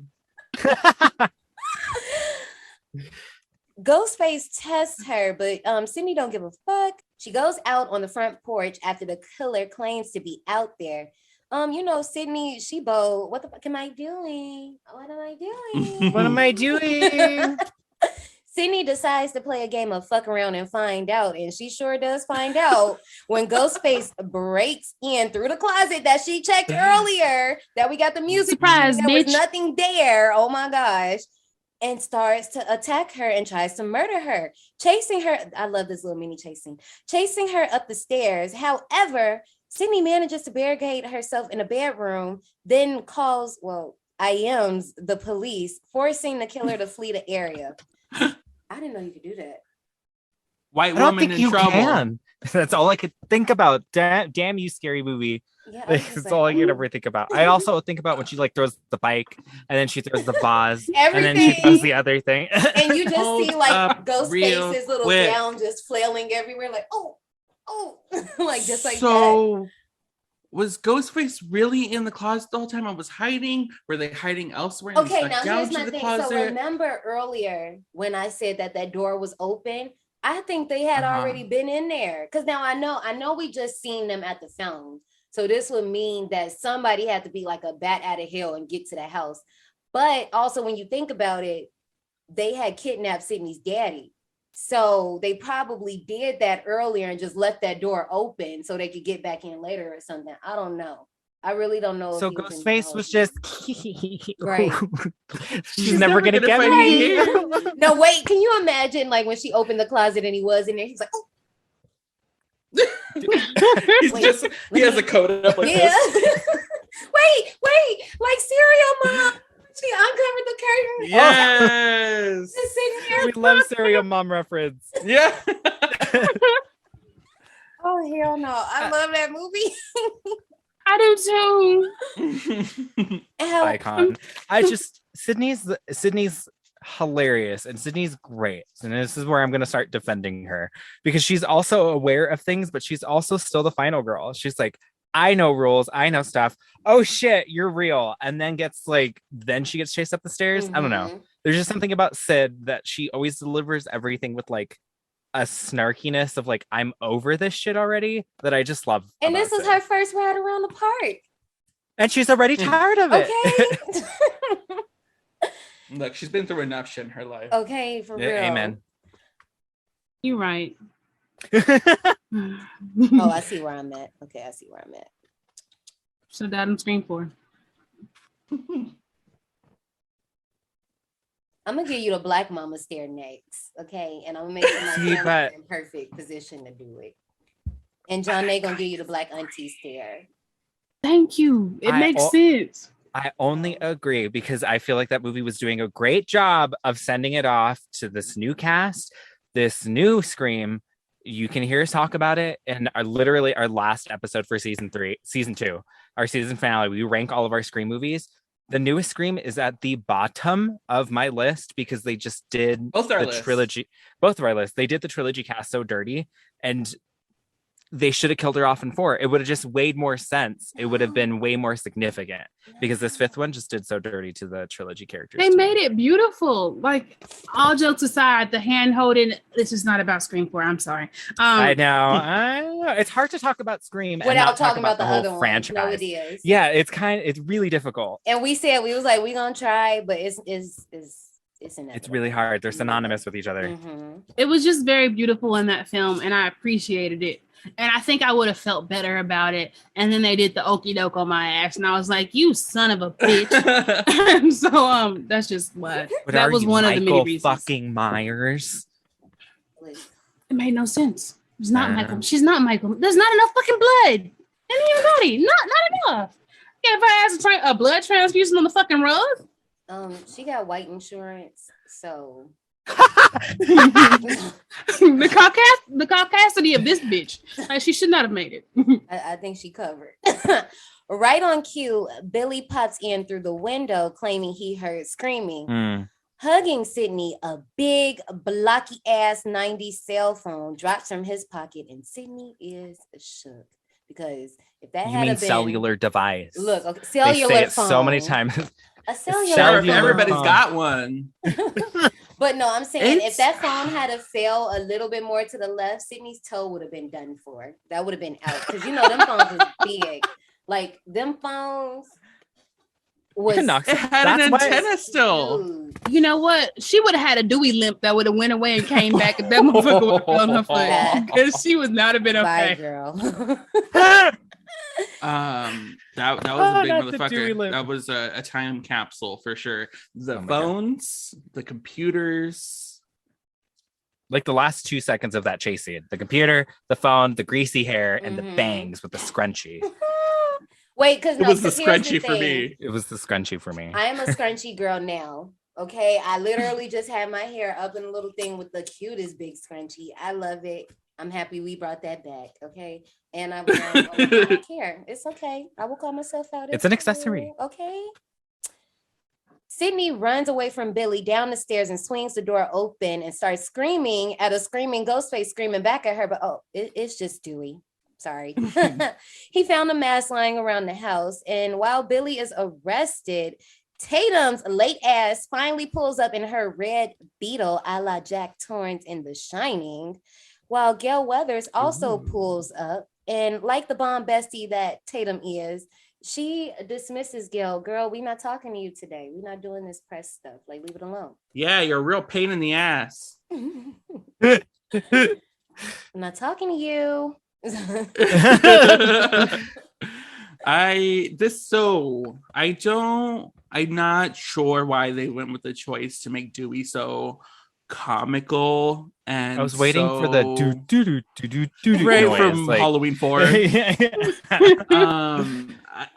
I appreciate, don't get me wrong, I appreciate the like naivete and like small town charm that David Arquette brought to the character of Dewey. There are just some times where it walks that line too much of comedy, and it's like not he's doing like, Three Stooges. Yeah, and it's not like I hate this scene or I hate that he screamed, because don't get me wrong, I fucking laughed my ass off when he screamed. But I just like, I think for people who don't enjoy the meta-ness of Scream or who don't enjoy Scream period, this is probably like one of those factors where it's just like it probably rubbed them the wrong way. Like, you're trying to be a scary movie, but like the fucking police are like, this is your Barney police. Yeah. No, for What's his me, name? Barney something. Dewey keep his finger on the trigger, and I'm like, Dewey, like literally every time Dewey has that gun in his hand, his finger on the trigger, and I'm like, baby, you got move your finger before you do something. You waving that right at Sydney. Also, only Dewey. Can one of y'all please hit the line, because Kenny was not on his fucking mark and Gail was mad about it. Kenny, So I know you're about 20 pounds overweight, but when I say move it, can you interpret that as move your fat tub of lard ass? No. I love that. Like, I love that line. Oh my God. A few of our podcast friends, I think 2 of them have had that in their intro. And it's just like, if you don't say it along, like, what are you doing? It's that one. And my favorite, you're obsessed with her. And you're obsessed with her. Yes! With her daughter. Parker Posey. It's just literally, once that line was like brought forth from her mouth, a legend was born. She was solidified. That's like solidified. That's a line you could say out of context and no one's gonna say anything about it. Like, yeah. No, it solidified her as not being Monica. Monica, yeah. I definitely like was her coming out of that box and being like, no, I can do other shit. Like, okay, y'all, like everybody listening, I'm sorry, because this movie just has line after line after line. Nobody mentioned Billy Sydney. Listen. So they up in this police station, right? Sydney's sitting there. She's trying to process what's happening while learning that they're having trouble trying to find her father.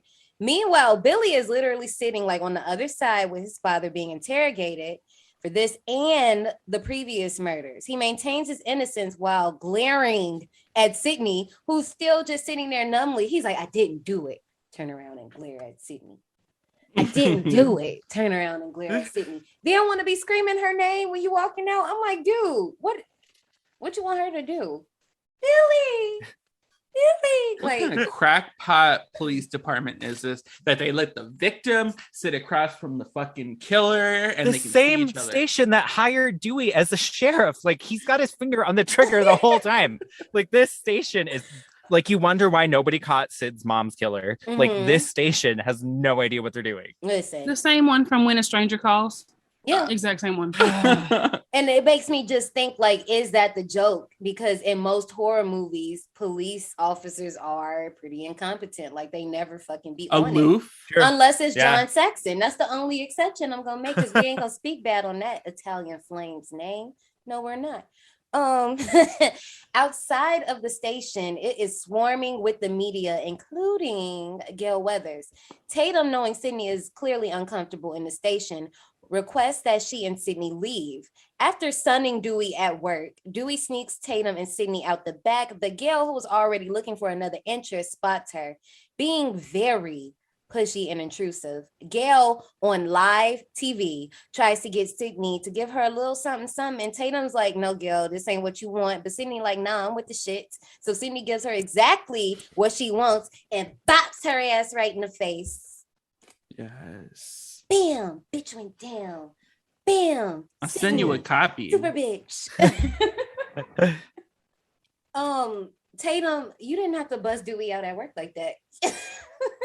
The janitor's your superior. But when you think about it, the janitor is Dewey's superior. The janitor is Wes Craven.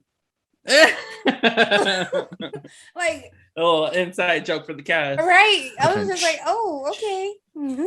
She read him the house down, boots in front of all of his colleagues. Like, he's already the dorky, like, you know, new deputy in the whatever the fuck police. I don't know what the precinct. Okay. And so you're gonna call him out like that in front of his superiors? He also doesn't make it better by being like, you know what mom said, like, you right. have to like, Dewey, you're not making it better. Mom said you're gonna treat me like a man of the law. I got a question for y'all, because I know that you guys recently did The Ring. We recently did The Ring. So because I love chaos, tell me, we're gonna have a battle of the copy. Who said it better? I'll send you a copy, or I made a copy. Who said I'll send you a copy every single time, because that is the punch heard around the world. I love it. When It's I love it. by a fucking punch to the face. Yes. And that just screams. It's so good. But It's so good. Where'd you learn that right hook? Shut up, Dewey. when Rachel says it in The Ring, it annoys me to my core, and I don't know why, because it just gives me first class Karen. I made a copy. Girl, what? I don't know what it is. I brought it up in the episode, but I was just like, let me be chaotic, but y'all on my side, so it doesn't matter. Also, Sydney, I love you to death, girl, and I love that you popped Gail in the face, but don't ever swing like that again, because I don't really know how you landed that punch, because she was like, yeah, like, what Karen is hurt that? herself punching somebody like that. Yeah. Actually, that's how your ass get a boxer's fracture. And that's what I'm saying. Like, what the? No, baby. I know, but you did good. You're doing. Let me hold my camera. You're doing amazing, sweetie. No, she's You're not. doing amazing, sweetie. That was just pure ass love. It was, but I'm a stand beside her. Finally, at the Riley residence, Sydney gets a call. It's fucking Ghostface. He says that she fingered the wrong person again because Billy Loomis is sexual. Is not the killer, and she will find out who the killer is soon. Again, first of all, Dewey, what the fuck was you doing in your room? That it took you so long to come out, and your finger is still on the trigger. He had because his finger was somewhere else with his pants down. That's why it took him so long. I was thinking that. I swear to God, I was thinking because when he leaves Riley, when he leaves Tatum's room, he's full uniform. And then when he comes out, like, of course, you know, he at home wind down. But he definitely was just in a t-shirt and boxers. And I was like, I mean. Some people find different ways to unwind, is what we'll state. But I'm so glad that Brittany brought it up that, hello, you fingered the wrong guy. This movie is so queer-coded. And I love that about this movie. I love how queer-coded it is. Billy and Stu are forever my favorite perfect match. This is just like another example of their queerness. I ship them so hard. I love them together. This movie's so gay. And hello, what killer says that? What killer says that? Right. And survivors, y'all know I love a good sexual reference in a film. You know, it's right up my alley. The next morning during breakfast, we get more info on why Sydney popped Gail. Gail is responsible for a tell-all book revealing the promiscuous affair between Sydney's mother, Maureen, and her convicted killer, Cotton Pickin' Weary, aka the man Sydney wrongfully fingered. Driving into sexual. I'm sorry. I know. Driving into town to Red Right Hand, Tatum tries to cheer Sydney up by talking about a possible movie that might come out about her. But Sydney knows casting ain't shit, and we see how that turned out. Sis was right. Anyway. We also learn, apparently, Billy didn't make those calls according to both Sydney and Casey's cell phone record. Of course, the next day at school again, the shit is swarming with the media. Even Linda Blair's ass is trying to get the scoop. Sydney spots Gail and wants to speak with her off the record. She proceeds to call her out on what she did, but Gail serves her ass right back with facts, laying it all out, saying that Cotton was framed and Sydney fell for it. Sydney starts to have second thoughts, even though she claims to know what she saw, but Gail can see right through that shit and knows she's on to something. Tatum, with the little, you mentioned it earlier, with the little number 10 jersey, the Nightmare on Elm Street tees, super cute. But I do like this scene. I don't know if you guys noticed it. I think it's really good acting. Most of the time when you walk in with your friend and you want them to notice something, what do? You like grab their forearm. And it was so crazy because Sydney literally does that. Like they're walking and Sydney just grabs her forearm and Tatum's like, what's wrong?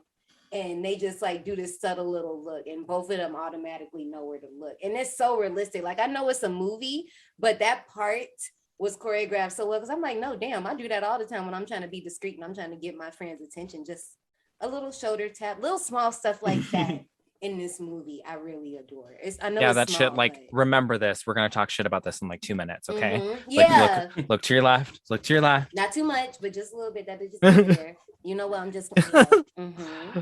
It's so fucking smart, everybody. Right. Like it's so great and it's unraveling. Like there's more to the story than just like a slasher going on. Mm-hmm. There's Sid's mom and this rape and murder that's happened, and now there's also a possibility that we didn't finger the right guy. Like it's really good. It's sexual. At the end of the day, like this movie is a murder mystery, and then we just tack on everything else on top of it, which makes it so fucking smart. Because now we understand why Sydney is even the main character in the first place. Because when you get the big switch, you're like, okay, well, why are you here, girl? Like, what's your deal? But then you start getting those little breadcrumbs, and then you get the full expose, and you're like, oh shit, okay, now we see why you be acting the way you be acting. All right, girl. In the hallway, Sydney asks about Billy being mad at her. And again, right on cue, runs right into him. Considering their last encounter was in the police station, she apologizes for accusing him. The moment is quickly ruined when Billy flips the script, saying Sydney would rather accuse him of being a killer versus loving him. He continues to be an inconsiderate dick, saying that they both have mommy issues and she needs to get over hers, considering it's been a year. Sydney rightfully gets in that ass and just leaves him standing there looking fucking stupid. Because what? My mama is in a box. Your mama is down the street. That's two different traumas. Like how the Odessa. What's the line? Because she serves it up hard. She's like, my mother's lying in a coffin somewhere. She didn't go off. I was just, Jesus. Yeah, I think she said like lying in a box. Dick. Yeah, I was just like, but also because timeout. Because I had two things about this, but I'm gonna talk about this since we're talking about it now. Billy, you don't wash your hands? You ain't washed your hands since you've been there? He was like, remember? And you supposed to see like the ink mark. You ain't washed that? And I know that ink is a little strong. Yeah, I know that ink is a little strong. If he was Mexican, it would have been like hot Cheeto fingers. Like, I get them all the time and I always feel like awful. I'm like, I'm sorry, I'm the culprit. Like, and even when you look them off, it's just like they're still like orange, reddish, especially under the nail. It's annoying. Awful. It's annoying. I mean, if Billy can't wash his hair, he can't wash his hands correctly either. So I told y'all. Okay, I'm stopping. I'm with you when you're right. Because them fucking dangle in my face.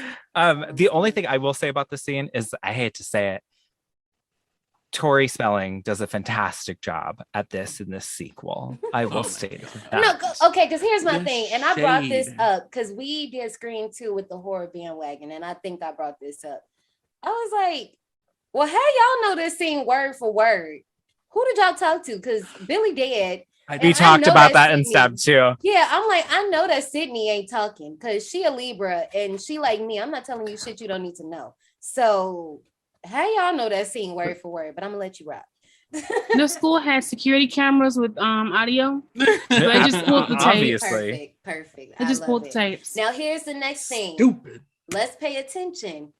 When Sydney is talking to Tatum and Stu and asking about Billy being mad at her, Stu says, well, you just accused him of being Candyman. Yeah, he's heartbroken. When Stu is saying that, he's grabbing a mirror out of Tatum's locker and he's checking his forehead. Well, why the fuck are you checking your forehead? Well, he got smacked in the head with the phone in the beginning. And then he headbutted the shit out of Casey. I mean, no, he headbutted the shit out of Sydney when he attacked her last night. Like, oh, you checking for marks. Mirror Candyman reference. I didn't even catch that. I love Layers. that. There's layers to this shit. See? I had to see who was in that background. If somebody would have walked by in like a long ass trench coat, I would have been like, okay. All right.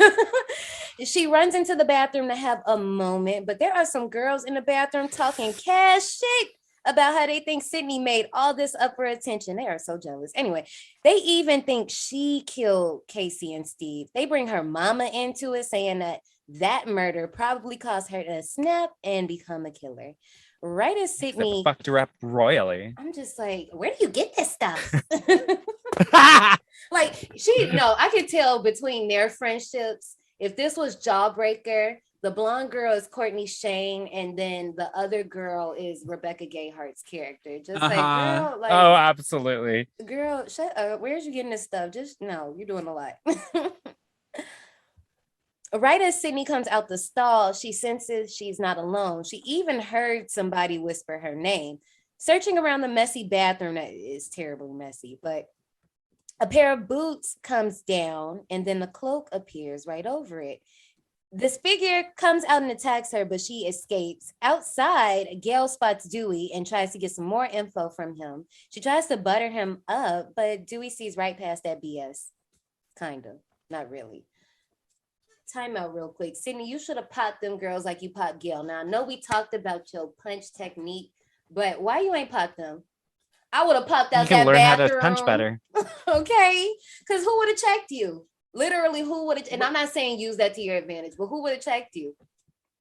Who gonna check me, boo? And those cheerleaders weren't gonna do shit. Actually, one better psychological trauma lasts forever. So you know what you should have said? Is it smart to talk about someone who you think killed their friend and, you know, accuse their boyfriend of almost killing them and don't snap from the death of their mama? Do you think this is a smart thing to do and you're in a closed space with them? Like, I don't know what could happen. What if I just cut this light off and lock the door? Like, I promise you, and then she hit the lights.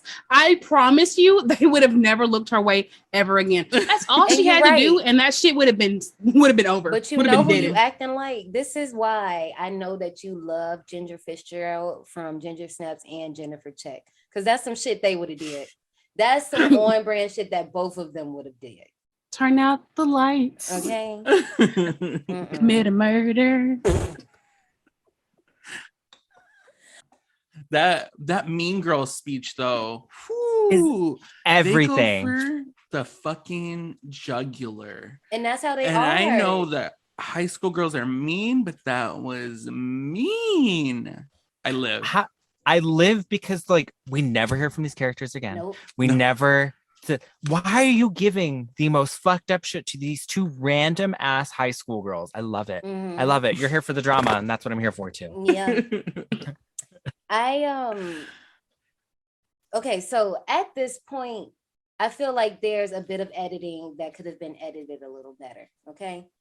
So y'all remember that kid that was running down the hall in a ghost face outfit?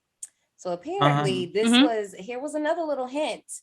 Apparently there was 2 of them, right?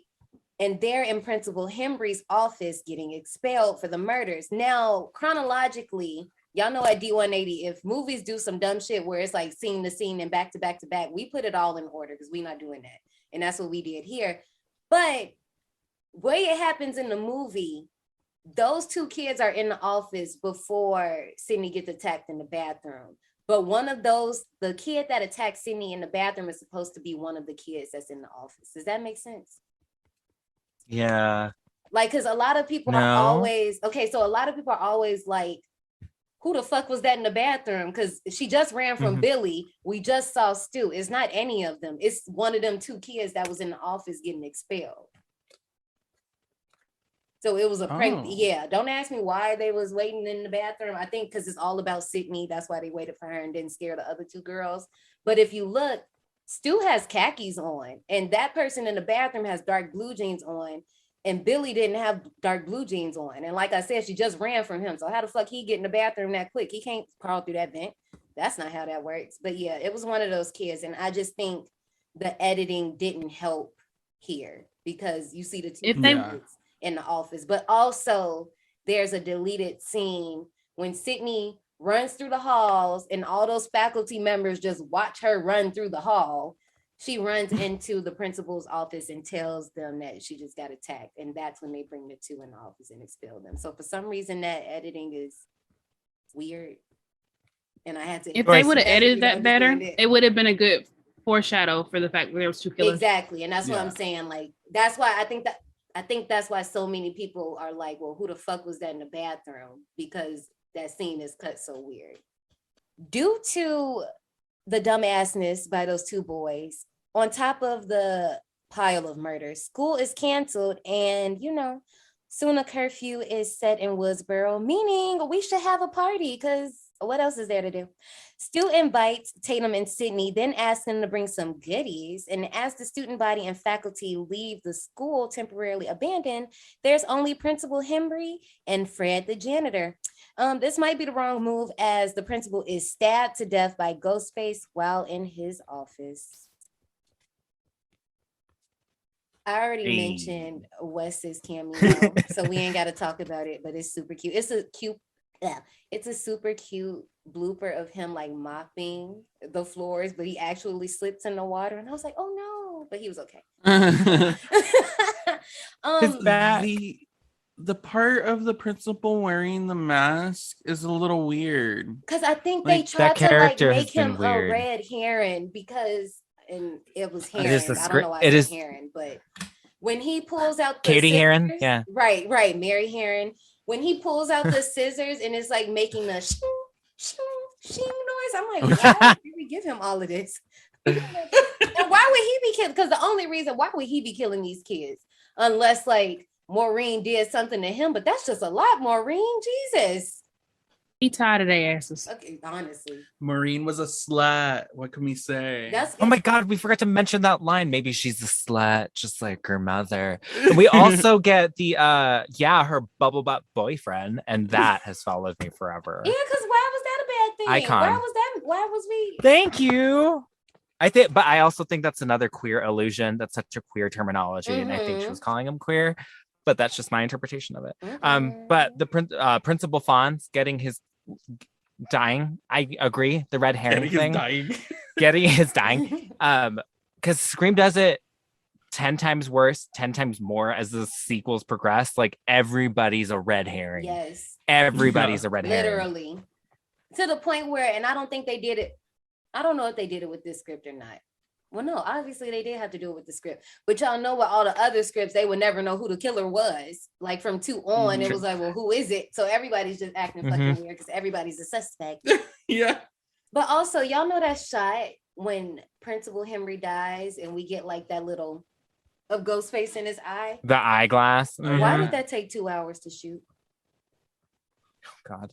It sounds like something that would happen. Yeah. It's usually like the most simplest shots will take Movie you forever. magic, y'all. This 10, not even. I bet that was like what, 5 seconds on the screen. Right. 2 fucking hours. 2 Right. fucking hours. That sounds about right. Sounds about right. And of course, everybody knows that Principal Hembry's death was added in by the bitch things because it was like 30 pages. And if you guys know anything about script writing, you know each page is supposed to time out to a minute. So there was 30 minutes where there wasn't anything as far as like horror murder going on. They was like, you need to add a death. And this will also be the way that the kids later leave the school. And you know, sometimes I know a lot of people say they don't like when studios interfere. I'm not mad at this. I'm okay, that's fine. Whatever. It works. Yeah, I'm not mad at it. It don't bother me. Back at Tatum's house, they're talking about Sydney's mom and the circulating rumors. Tatum, being a real ass friend, tells her that, you know, maybe it might be true, Sydney. I'm just saying you might need to accept that, girl. I mean, you know. But if you peep, there are a few shots in this scene that are clearly POV. So you like, somebody is watching them, but I don't know who it is, but it's somebody. But then when they leave after Tatum is like, girl, you sound like you in a fucking Wes Carpenter flick right now. They see Ghostface from like super far away. It's almost, there's a movie that kind of reminds me of this where like there's a figure that just pops out of nowhere and it goes by super fast, but I can't think of what it is right now. I hate these shots. I'm gonna mention this right now. I hate these shots. I also hate the shot later on when we go into the grocery store. I think it makes Ghostface look honestly kind of like cartoonish. Yeah, it's like, very why? Scooby-Doo. Like, okay, now why? if, Like what? now if like the pranksters at school, if that had happened before then, I would have been like, oh, was it one of them? Because at this point, it's just like, okay, they know what everybody knows what the costume looks like, or I would think they do. And you just walk around public like this, like in the Egos and the Popsicles? Like, what? But also that Wes Carpenter flick line was another line that was in there before Wes even had anything to do with anything. Like he was like, oh, okay. I love it. Look at that. Meanwhile, at the video store where Randy works, just a quick question. Did he ever work there at TCQ? We got his application, but no. Oh, okay. I was just wondering because I know he got fired from this place twice, but he still happens to be there. So, you know, we'll keep an eye out. I got it. Thanks. I've been fired from TCQ and I own the place. Oh. Told you not to fuck with me. Stu comes to rent movies for his party, and Randy notices Billy standing in the horror section talking to some girls, which one of them I think is Sam's mama. That girl with the dark hair, I think that's Sam's mom, because he was definitely flirting with them fucking girls, and he was too fucking close. But anyway, I digress. No, I really think that that's Sam's mom. Like, go look at that girl, because clearly it's not the blonde girl in the bathroom. It's not the best friend that was in the bathroom with her. It's definitely that girl in the video store. It's her. I know it is. Anyway, Randy says that Billy, you the prime suspect. Why the fuck are you standing in the horror section? Like, why would you be doing that? So Stu knows how to turn Randy up, and he like, all right, let me just fuck with him real quick. And Randy takes the bait, starts getting riled up about knowing that Billy is the killer and spouting off his horror knowledge. Of course, Randy runs his theories of Sydney's father being the red herring until Randy backs right into Billy. Stu and Billy then sandwich Randy together as they claim that he could be the killer too, while they rub on his ear and grab his nose. Gay. We love it. I love this sandwich between them because why wasn't I invited? Like, amen. All right. There's a formula, a very simple formula. Everybody's a suspect. And then everybody looks around like, you okay, dude? Votes. All right. Quote after quote. What's that movie with E-Team's mom in it? Howling. I love it. It's it's ridiculous. Also, I like that there's a poster of Jamie Lee Curtis, but it's not a horror. I don't think that's a horror movie. I can't even remember what movie. Oh, it's True Lies, wasn't it? Yeah. With Arnold Schwarzenegger? Mm-hmm. Work. Just sitting right Activia there. Eventually paid for it. Oh. I love her Activia commercial. Also, Randy. She did herself that way. She did. Sorry. She got that coin. She did. Randy, why are you plotting on see it? Can you just chill? Cause you almost as bad as Billy. Like, damn, can she breathe? Randy's creepiness with Sid doesn't get worse until the sequel, so I'll keep it there until the sequel. But who doesn't fucking love Randy, man? Yeah. All the horror nerds love Randy, and it just gets better at the party because we are that nerd at the party that just would rather talk about horror movies than actually like try and do a kegger. Now, I want to ask you guys.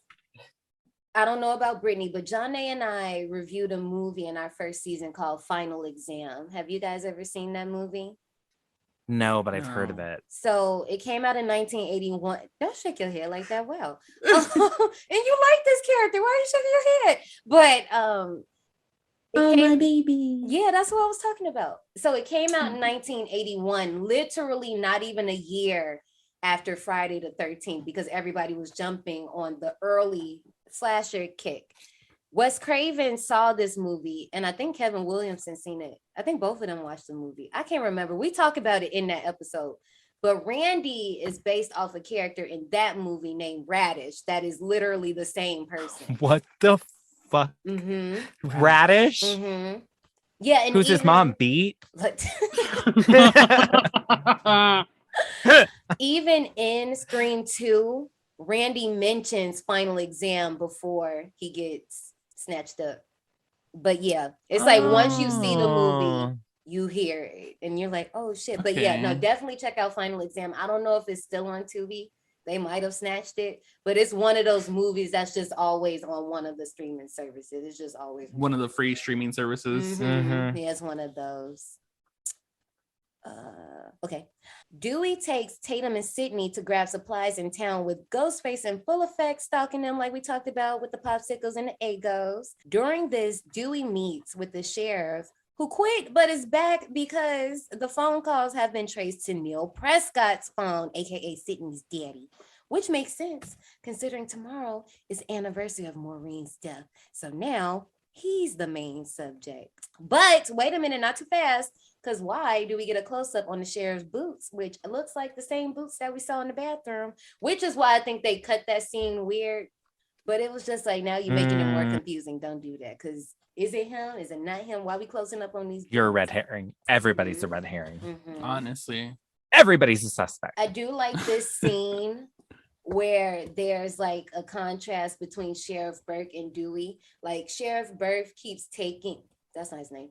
Sheriff Burke keeps taking drags off his cigarette while Dewey is licking his ice cream. Like, and every time it's like coordinated. That's your kid. Yeah, like every single time. Like he takes a drag, he takes a little lick. He takes a drag. Like, Dewey may as well be sitting there with those gum cigarettes that we used to have as kids. I love those. No, they were the best. Like I swear, I used to be like this. I used to smoke them the fancy way. Like I used to. Like we swore we had a hard fucking day. And then, but see, like those, I don't know what comes after ABC. And like this is how I know we're all, well, majority of us are stoners, because the thing is, we know damn well that you have to blow those. You didn't suck them. You have to blow. And we're all sitting here imitating. We're all sitting here doing this. This is how I know. Look at us telling on ourselves. But who cares? That night is lit at Stu's house party. Sydney and Tatum pull up. They see Randy. They see a few other classmates. Sydney don't see Billy. You know, when you got a boo thing and you go to these functions, that's who you looking for. You acting like you ain't not bothered, but she knew she wanted to see the kid. But anyway, Stu asks Tatum, the beer wench, to go grab another round as he gets the door. As the teens get ready to watch the movie Stu rented, while Sydney questions why JLC is in all of the damn movies, yes. Dewey and Gail pop up, having a little meetup outside before they went in. But of course, Gail being who she is, the kids are in a local celebrity starstruck state. Tatum don't give a fuck about none of that shit. So she asks Dewey, why you got her in here? Why is you here? Like, but the whole time, Gail, using Dewey for the potential for a major scoop, has hidden a video camera inside the house. Swiftly, the two leave back outside, and during this, Tatum went to go collect those beers from the garage. Tatum sees a cat run in and thinks that she could just go out the garage door, but when she turns around, Ghostface is standing right there and the garage door is going down. What the fuck is happening? Tatum thinks that it's Randy playing a game with her, but she realizes this is not a game once her arms get sliced. Now, hold on that real quick, because I got something to point out about that. Tatum begins throwing shit at Ghostface, just like boom, boom. Those eggs that we saw in the fridge that were just random, all that shit's getting thrown at Ghostface. This is how we know who it is. But anyway, Tatum decides to go for the garage pet door that she saw. And as Ghostface just has his own little moment, he sends Tatum going up, her head is crushed, and as the garage short circuits and shows little fireworks, Ghostface has his own little Michael Myers moment of appreciating his work. I was like, oh, he really is just like nodding his head like in approval. I was like, oh, look, nice firework. This was a good kill. Like, this was good. Like, I didn't even have to get my hands dirty. Yeah, you did that all yourself, girl. But no, okay, look, check this out. In later Scream movies, we know that, I can't really say this, but y'all gonna feel me. Most times, the people we need to watch out for get sliced on the arm. That has become a thing in the Scream movies. Emma Roberts. Emma. I know Derek wasn't a killer, but Derek got slashed in the arm. He was a big red herring. I want to say. Yeah, he was a very big. Richie gets slashed in the arm in the movie. What I was thinking, because I did hear that there was a rumor that Tatum was in on it, but that can't be true, because if she was in on it when she walked in the garage, she wouldn't have said Randy. She would have said Stu or Billy if she was in on it. Randy. Yeah, but even when you think about it, like when you look at Tatum, she is shifty sometimes, but you can't tell if it's just like, that's just her, or if it's has something to do with She just has resting bitch face. Yeah, like that's what I think. Like that's. I don't think too much into it, but that would be kind of fucked up. But yeah.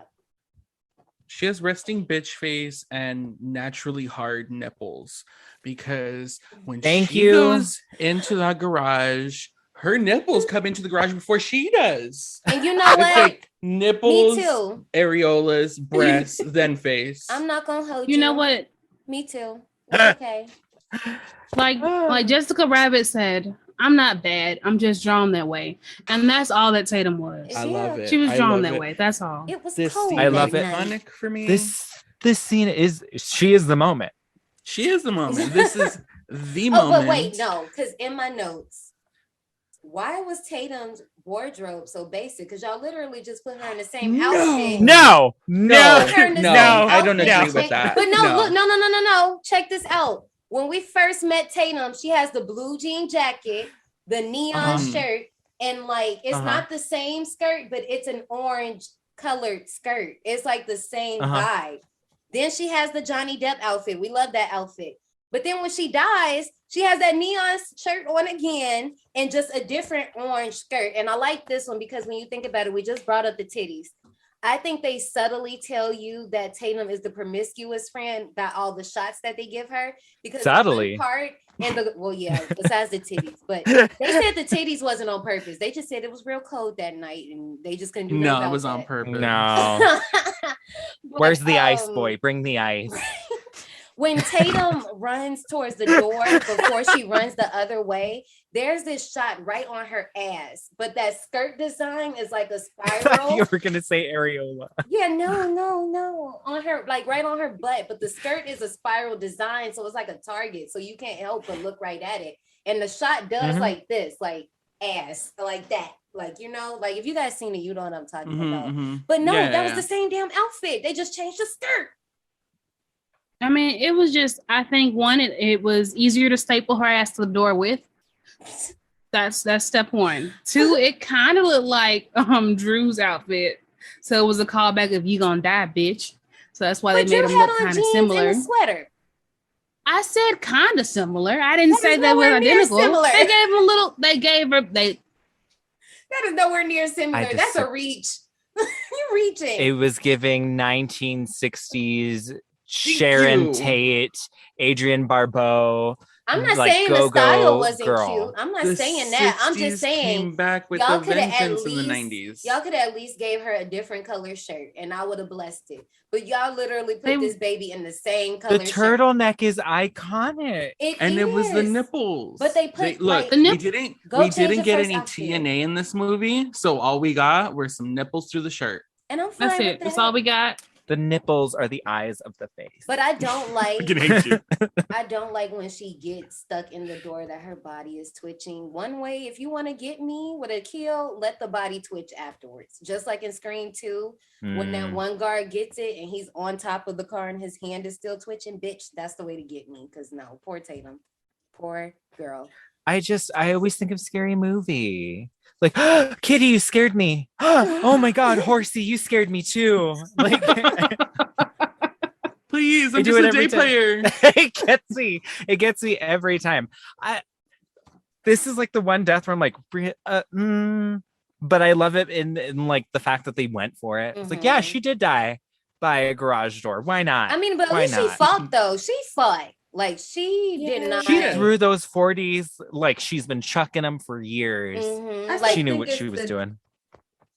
I still think it's the dumbest way to die, but you're not wrong. Justice for Tatum. Thank you. Justice for Tatum, because nobody ever mentions Tatum. Literally, I think until Scream 5, that we finally get a mention of Tatum. Like, that's it. You did her so dirty. Dewey doesn't even care. She got mentioned in another film. I forgot which one, but they were on a pavilion, and she got mentioned in like the most backhanded way possible. I cannot remember which one, but they were literally like something Tatum, walk the fuck off. Literally, it was like the one sentence mention of this. Exactly, it was a like, one sentence mention. I think it's they were under a pavilion. I want to say it might have been like Scream 3. It was pavilion because they would be in the college. There's a lot of pavilions. It's 2. It gotta be Stu Macher's girlfriend. Right. Okay. Poor and you know what? Her death would have just been on 1,000 Ways to Die. It's cool. So it's fine. I was obsessed with that damn show. I was obsessed. The party begins dying down as Leatherface, aka Billy, jump scares us at the door trying to talk to Sydney. Of course, Randy ain't for it, and after Stu as ifs him, Randy says he's going to check on them, as in red herring much. Why are you doing that? Billy upstairs apologizes, low-key manipulates Sydney into feeling bad about herself, saying life is a movie, but you can't pick the genre. She also fears that she'll end up like her mom or going crazy like some type of bad seed. She then goes on to say, why can't her life be like a Meg Ryan movie or a really good porno, meaning Sydney is ready to risk it all and move into the adult film industry. First of all, John A., the bad seed reference took me out because I didn't never catch that until this time. I was like, there's a bad seed. Macaulay Culkin? No, Rhoda. That Rhoda From the 50s, 60s. So 50s? there's this. Okay, I don't get know into that it. Let me put y'all on. I don't know if it's badass little girl. Badass little girl. Badass Rhoda Penmark. Bad as fuck. I'm not gonna tell y'all how bad this girl is, but Esther ain't got shit on her. Oh, from the orphan? She's the blueprint. No, Rhoda is the blueprint. Esther's not even a girl though, so does that even count? Yeah, this is true. But no, Rhoda is the blueprint of badass kids in horror. Like so much that this movie, the studio made them the ending was taped different. They kept it, but they made them tape different because of what happens in it. It was that wild. Like it was wild. But there's also going, John, I don't know if I told you this. I know we ain't talking about the bad seed, but there's going to be a remake, another one coming out. And she's supposed straight to TV though, right? Yeah, she's supposed to be a little older. As it should. I think it's like a sequel or carry on from the Lifetime adaptation that they did already in like 2012 or something, whatever it was. But that bad seed reference, because that's like you gotta be like in the deep of horror to know that one, because that one I ain't never caught that until this time, and it's only because that was our first episode, because I probably still would have went past me, maybe. Mm-hmm. The rest of the party is downstairs watching John Carpenter's Halloween, and this leads to the rules. No, not the Fairly Odd Parents book, The Rules, but Randy goes on listing these rules in order to successfully survive a horror movie. No sex, no drinking, or drugs. Would have died. Okay, with no sex. Move out of here. Because that second one is gonna take me out, honey. Because I'm Marty. Killed all of them.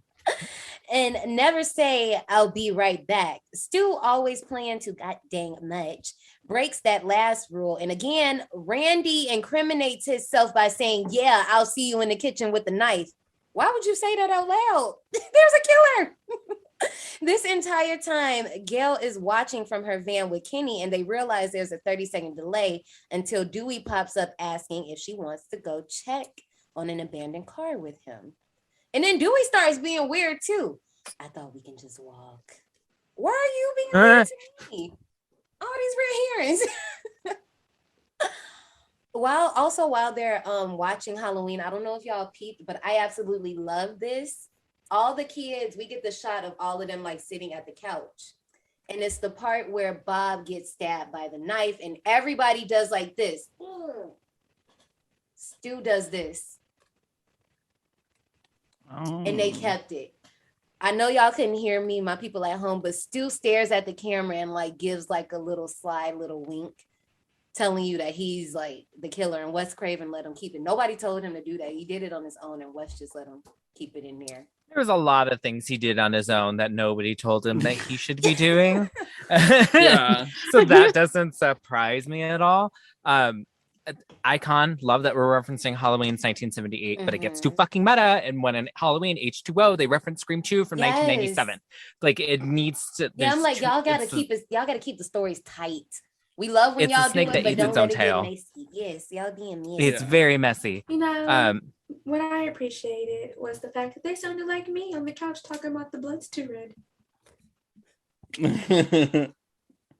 And we talk about Jamie Lee's breasts. When do we get to see Jamie Lee's breasts? Poor things. Poor things. They're just trying to get a little nookie. Oh, but could we talk about the porno? The fact that she was like, yeah, they proved that you weren't the killer. You're still creepy. Let's fuck. Like, let's do, like, it's fine. It's fine. I've made questionable decisions in my life. I understand. But Sydney, I'm just like, for your first time, girl, this what you gonna do? Okay. She wanted it to be special. And it's just like, I love that it's cut. Like when they talk about boobs, we get the boob shot with Ned Campbell, but we don't see the boobs. It's like behind Billy's shoulder. Like that whole thing of it being spliced like that. Like it's almost like New Nightmare when Freddy started getting too fucking close and all the shit that was happening there. Yeah, it was a lot. As the soundtrack of Halloween plays throughout dang near the rest of the movie, Randy delivers word of Principal Hembry's death, and the rest of the party leaves to the school to witness it before they take the body down. See, once again, desensitized. Leaving a few people, including Sydney, alone in the house. Also, Dale and Dewey have this cute little moment off in the woods where like the kids trying to go see the body damn near run them off the road and they tumble on top of each other and they just and I love this line where Gail looks and she's like, "Is this what you've been looking for?" And Dewey's like, "Oh, my life." It's so cute. But it was the car, and it was Neil Prescott's car, and they're like, "Oh shit, we need to find him," and they run back to the house. While Sydney and Billy are finishing upstairs, Sydney randomly decides to start questioning Billy on who he called that night while he was in jail. Girl, why does that matter? Why? Like you should have did that before you busted open. Like it could not have been that good. If that's the first question on your mind, like that's what you thinking about afterwards. Like, Billy, did you just? She was probably like, that dick was too good. There's something wrong here. What's wrong with you? What's your wrong character here? Flaw? You know what? I never have that thought. I've never like the dick's too good where I start thinking about. That's what I'm saying. Like those types of thoughts. I'm dumb, bitch. But if it's too dumb, good, is the motherfucker. I can't see. It's close. All of my logic is going. All right, let me tell you, a bitch don't know her name. You know how I took my glasses off and couldn't see? Don't know shit. All right. The hair is everywhere. Can't see a goddamn thing. I don't know where the fuck I am. Oh, those are red flags? I thought that was Six Who the Flags. fuck is Brittany? Right. Is that me? What you mean? So Billy continues being creepy, questioning Sydney as the killer appears behind him and stabs him, but we don't see it. Sydney escapes out the room in a beautiful mini chase scene showing the layout of Stu's house. She ends up running through an attic and falling on top of a boat. When she gets up, this is where she sees Tatum's dead body. First of all, once again, down in the show notes, Dead Meat did a house tour of Stu's house and they showed the full layout. That shit is beautiful. Gorgeous house. Oh my God. Especially because I'm gonna spoil the house tour for y'all a little bit. The magic of filmmaking, that whole time that Billy and Sydney are in that room getting down, that room is big as hell. There's a whole nother side of the room, but they tape it to where it just looks like they're in a small corner and like the wall cuts off. Because here's the thing. I can understand because Sydney jumps over the bed because Ghostface tries to charge at her and she runs out the door that he came in. When she runs out, Ghostface seems to like come around the other side and they meet on like that stairway. That's part of that same room that they were in, but they just made it seem like it was a closed off room. When y'all watch the Dead Meat house tour, it makes so much more sense. Like, So I got a question. This was asked to me, and I'm like, I don't know. Who owns the house? Okay, so I can tell you that there was a couple, I don't know their names, but there was a couple, this was like their dream home that they built from the ground up, and they died like right after. Like in the house? Damn. Okay, now I heard in the house, but I don't know how true that is. Because when Wes and Kevin was talking about it in the commentary, they said they died within a month from each other. So I'm pretty sure it was like broken heart. Like one passed and the other one like just couldn't do it. So the kids owned the house and they didn't know what to do with it. And they was about to just sell it. But timing, Wes Craven was like, oh, no. This house is perfect. We will give you the money. Let us shoot up in this house. And that's how that happened. And now the house is preserved, but they also like rent it out like for events and stuff too. So yeah, it's like an Airbnb now. I want to have my birthday party there. That would be amazing. That'd be so. How much are we talking? I want to say it's at least like a K. How many K? A night? Yeah, like what you're saying. That's what I would expect. That's what I would expect. I haven't looked. No, I don't know. I haven't looked personally, but I know it's got to be expensive. Yeah, I know it because like it's preserved. They dressed it like just like the movie. They even put in the stained glass window that's really beautiful in the movie. Now it's a ghost face stained glass window. And there's like photo ops. It's really cool. So like all because the it's so cool and VHSs interactive, have been replaced with like screen. Yeah. VHSs. So like I know it's pricey because they put a lot of money into like making it look like the house from. I just want to say at least somebody found Tatum. And I do want to say this because people be like, well, how the fuck all them kids that left the party, ain't nobody see her? When you look at the house, the garage is on the side of the house. All them the kids, house is fucking huge. That too. But all those kids ran out the front door and their cars was all right there in the front. So why would they see Tatum? Nobody was going to see Tatum. Just like nobody saw her ass the rest of the movies verbally. They didn't get no fuck about her. Yeah, Dewey didn't get no more than them, ever bring her back up just to earn. That's it. Randy, unaware of what's going on, is still on the couch watching Halloween. He calls to the movie for Jamie Lee Curtis as Laurie Strode to look behind her as Michael Myers is creeping up on her, as Ghostface is creeping up on Randy about the strike. Now, y'all know his name is Jamie Kennedy, so y'all know that was the grand meta moment of Grand Meta. Jamie, turn around. Inside Gail's news van, her cameraman Kenny lets a terrified Sydney inside. Kenny and Sydney witness the killer nearly kill Randy because remember, 30-second delay. And when Kenny steps outside the van, his throat is slashed by Ghostface. While Sydney tries to escape the van, Dewey and Gail return as Dewey cases the house. Thinking somebody is inside, it's only the movie playing from the TV. Gail goes to find Kenny, but only finds blood all around her shoes and the van. Randy pops out trying to get help, but Gail beats his ass with the car phone. In flight mode, Gail drives off as Kenny's body falls off the roof of the car, explaining all the blood. Skirting off, she apologizes and nearly runs into Sydney, but swerves off the road, crashing instead. So much happens in this little moment. It's just pure chaos. Oh my God, that's why they barely survived filming this whole last sequence of the film. Barely. Kenny ain't deserve none of this. Poor Kenny. And he was about to go try to save Randy too, but oh my God, he did not deserve that. Oh my God, they killed Kenny. But they get it's a wicked death. Who doesn't like a sick ass neck slice? Okay. It's always good. Also, I brought this up jokingly, but so many people get their ass beat with phones in this movie. Like everybody get. Oh yeah, yeah, it was the 90s. It was the Naomi 90s. Campbell Bill. was throwing cell phones at her assistant still. It was the fad. Everybody's doing it. Sydney runs into the front yard and sees Dewey stepping out of the front of the house, but falls down to reveal a knife in his back. Sydney runs back to Dewey's car and tries to escape, but the keys are not in the ignition. Ghostface shows her that, aha, bitch, I got the keys, then tries to kill her, but he fails. Sydney runs back into the house where she finds Randy and Stu running after her, saying that they found Tatum's body and they're both accusing each other of being the killer. And it's just too much madness. And as an indecisive Libra, we ain't got time. So we're going to pull the Libra card and we ain't just going to choose nobody and we're going to lock y'all both out.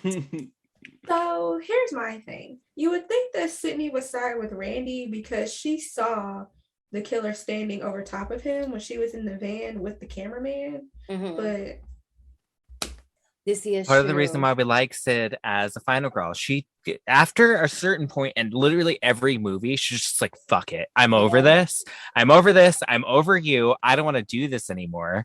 But she's like, you know what? I'm good. I'm good. You're both white. Yeah, fuck you both. All right, let's go ahead and talk about it. This is how you know this motherfucker did not have a good dick. Because after you get done fucking and you still don't trust this motherfucker, you like, you know what? Fuck it and fuck you. Let me go ahead and close and lock this motherfucking door. She ain't screwed them, I know Brittany. you. She ain't screwed none of them. That's Stu and Randy. She screwed Billy. Oh shit! Well, I thought he was one of them. You just thought she was like her mother. Right, Jesus. Not you accusing her. Well, fuck it. Speaking of, surprisingly, Billy does come falling down the stairs, alive but seriously injured. Billy asks for the gun that Sydney swiped off of Dewey, and when she does give it to him, he opens the door, letting Randy into the house. Randy proceeds saying that Stu has gone mad, and Billy gives an evil smile to Randy and says, we all go a little mad sometimes, and then pops Randy in the shoulder, who falls back seemingly dead. Billy tells Sydney that the blood on his chest is going to annoy Johnny because it's corn syrup, the same that they use in Carrie. It's very red. She lost all the points I just gave her. Everything I just said, she just fucking lost. You gonna get this motherfucker who just happens to tumble down the motherfucking stairs like a tumbleweed? The gun? Oh, the dramatics. No, okay, now see, here's the thing. The dramatics. I get it, but at the same time, if me and BJ was in the same position and he was a psycho killer, pray to God that won't ever happen. But if it was him, I would trust him and I would give him the gun because I would be thinking he would be trying to protect me. No. I wouldn't be thinking that way yet. Let me go ahead and tell you, if Jose tumbles down the fucking stairs and tells me to give him the gun, I'm gonna go ahead and head the fuck one out. Because first of all, how the fuck this nigga tumbling down? This nigga, y'all ain't seen Jose, but y'all have. Ain't no way in fuck somebody got the upper hand on Jose. None. He has to be dead. So since he's not dead, he's tumbling down the steps. He's clearly out to get me. So you know what? I'm going. I'm gonna take care of me because he's not taking care of me. He's literally about to take care of me. So I'm out. See the fuck later. It's been great. I really enjoyed our relationship. But you know, I always said I'm gonna take care of me, and it's time for me to do that. See ya. You can keep Maslow. I love him very much, but clearly I have to leave him in the divorce, so I'm gone. Yeah, I'm an ain't shit mama at this point because I'm leaving my son. My life is more important. He'll be all right. Just like Laurie Strode. Oh, Oh shit! Oh goddamn! Not you going there. I mean, she did leave her child though. A few times and You got just new said, "Fuck ones. that Got like bitch." 3 new ones, but we'll leave it Oh my alone. God. We'll leave it alone. Sydney turns around and finds Stu, who unveils the voice changing box, revealing that there are 2 killers. Dun, dun, dun. Like we ain't said it. This Right, Sydney. right.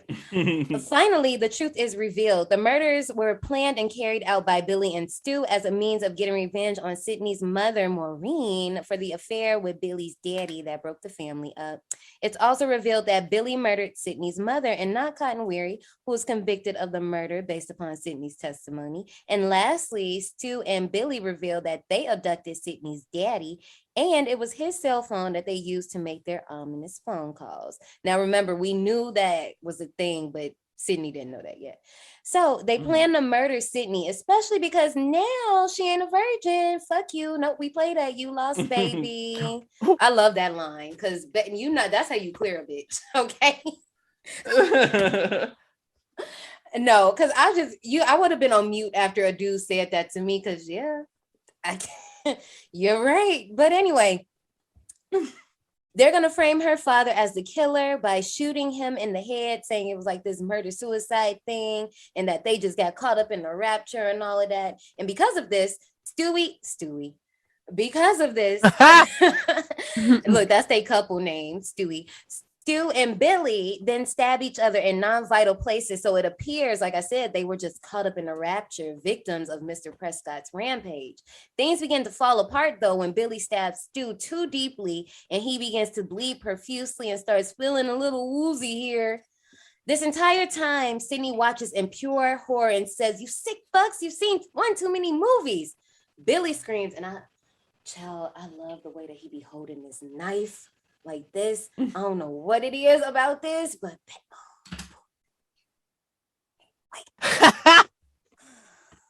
okay, I gotta calm down. Anyway, Stu goes on to say, "No, Sid, don't you go blaming the movies. Movies don't create psychos. Movies make psychos more creative." Baby, a word. It's a word. Violins are bad. Violins are bad. That goddamn music's gonna ruin the country. Stu goes to get the gat, but the gat is missing and Stu is trembling. This is where I was talking about this whole time where Sydney is watching them stab each other and Stu was talking about he's feeling woozy. You can hear his blood just hitting the ground. Like, I want everybody just to go back just for that one part because y'all probably don't be paying attention to it because the moment is so tense. But the way, I wish I could like it sound like this. Like, I hope I can do it. I don't think it's gonna be right. No, it's not gonna be right. I tried ASMR. It ain't gonna drop right. But no, it's like it's the worst sound that you can hear like ever. Anyway, Gail shows up and tries to shoot Billy. Unfortunately, she was too busy fucking monologuing like they were just fucking doing to realize that the safety is on and Billy knocks her ass out. Billy, getting the gun back, is about to pop Gail when Stu notices that Sydney is gone. The phone rings and Sydney turns the tables on him with the voice changer, telling him that she called the police. Getting Billy fucking hot. Stu picks up the phone and asks, "Did you really call the police?" "You bet your sorry ass I did." My mom. I'm Scooby so mad at me. Anyway, at this point, Billy picks up the phone and Billy is in a fucking frenzy. He even hits Stu with the phone and it just goes full Medea on those poor pillows. Like, I don't know why it just made me think of Medea in the Diary of a Mad Black Woman when she just took that chainsaw like she was fucking Leatherface. And yeah. But also, because I went past a little something here. Sydney asked Billy and Stu about like what their motive was. And I feel like Kevin was trying to have like the best of both worlds and be like, it ain't no fucking motive, but I do got a motive because your mama is slut. And that's just it. That's just that, sis. Also, what is up with all y'all monologuing? You definitely could have killed Gail. I feel like you just could have popped her and then went to go find Sydney. You ain't about it. Yeah. You know, A good villain needs a monologue. This is definitely like some Shakespearean time. This is why it's so funny that we get like some Greek tragedy bullshit So in is like the this second why movie. Gail gets one? Because technically she starts talking about her career during her monologue. So she's trying to take this tragedy and sensationalize it again. So does that make her a villain? I Why love she gets a I love monologue? Gail that she's just like, you know what? I'm gonna take you down, but I'm gonna talk about me first. I'm like, Yeah. I relate to that. I can spiritually connect to that. This ending is just like everything happens in this ending in such a beautiful way. It just unfolds wonderfully. Matthew Lillard giving the best spit performance we've ever seen. Oh my god. Like, Yeah. there's a lot of But it's spit. so crazy because A lot Matthew of Lillard spit. thinks this is one of his worst performances. And I'm like, baby, watch that again. Because you need to rewatch. Because what? No. As we all know, his best performance is Shaggy Yeah, in Scooby it Doo is. because literally nobody could ever play Shaggy except for Matthew Lillard. But this performance is wild. I like that you mentioned that Kevin Williamson is trying to do that duality of like, I want a motive and no motive. He did it on purpose. Someone stated like, why do you need one? And then also you need one. Mm-hmm. So it's fun that he gave them both.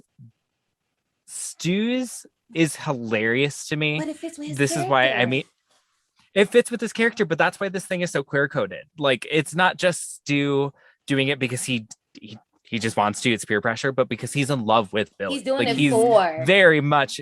He's doing it for Billy. He's clearly doing it for that, and Billy's doing it because he's a mama. He's as Sydney states, pansy ass mama's boy. Mm-hmm. So like it all plays together, and it's fun to see that, especially in such like a.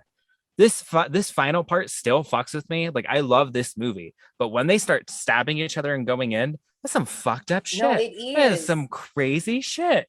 It's interesting. I know we've been bringing up the queer coding in this movie. Down in the show notes, I got a video for that for y'all. So y'all can definitely go check that one out because we see Everything's it. gay. Yeah, it's right there. And don't even try to don't come with that bullshit talking about we reaching because we not.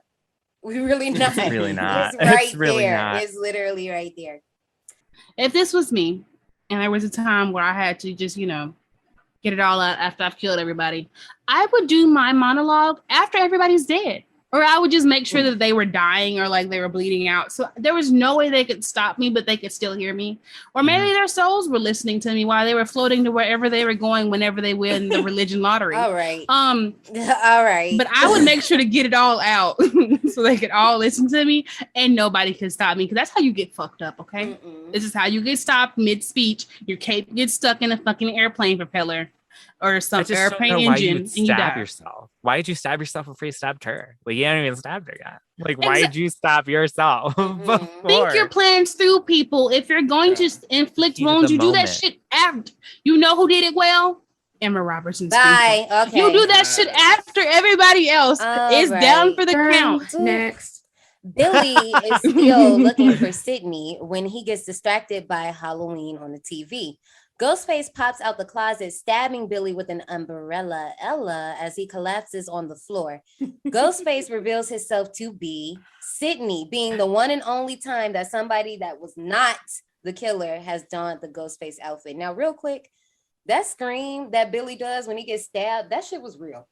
So this little poor baby had open heart surgery when he was a baby, and he has like this wire that So when they did the stunt, they had a plate. Don't laugh at my middle school journey. They had a plate on him that the lady was supposed to hit. She missed it and hit that metal cord in his body. So that reaction was 100% real. And like Wes does, keep it. Just keep it. We won't do it again. Yeah, that's probably the best take. Yeah, it was the only Probably take, I was. think, probably. Like, don't make that Had poor the baby. least amount of 'cause spit. I wouldn't want to do it anymore after that. First time, fuck y'all, no. Anyway. I've been traumatized. Yeah, Stu tries to kill Sydney, admitting that he always had a thing for her, but she gains the upper hand and pushes a TV onto his head, killing him. Well, Randy is still alive, which he credits to the fact that he's a virgin, but Billy is too quick and knocks his ass out, then continues to fight with Sydney and is about to stab her. Sydney sticks her finger into his wound when Gail shoots him. Randy back on It's a long pause. It was a long pause. She put her finger in his. bullet hole. It's like, Like a finger in his tushy. No. Randy, back on his feet, warned Sydney that the killer always comes back. And this is the part, girls. Time for one last scare. Billy immediately springs to life and Sydney pops him in the head because this is her movie. But I'm like, baby, you let him come back. You were supposed to pop him before he popped back up, but I'll let you rock. Sydney's father comes out the closet. Dad. Just like in Scary Movie. See? Told you, see?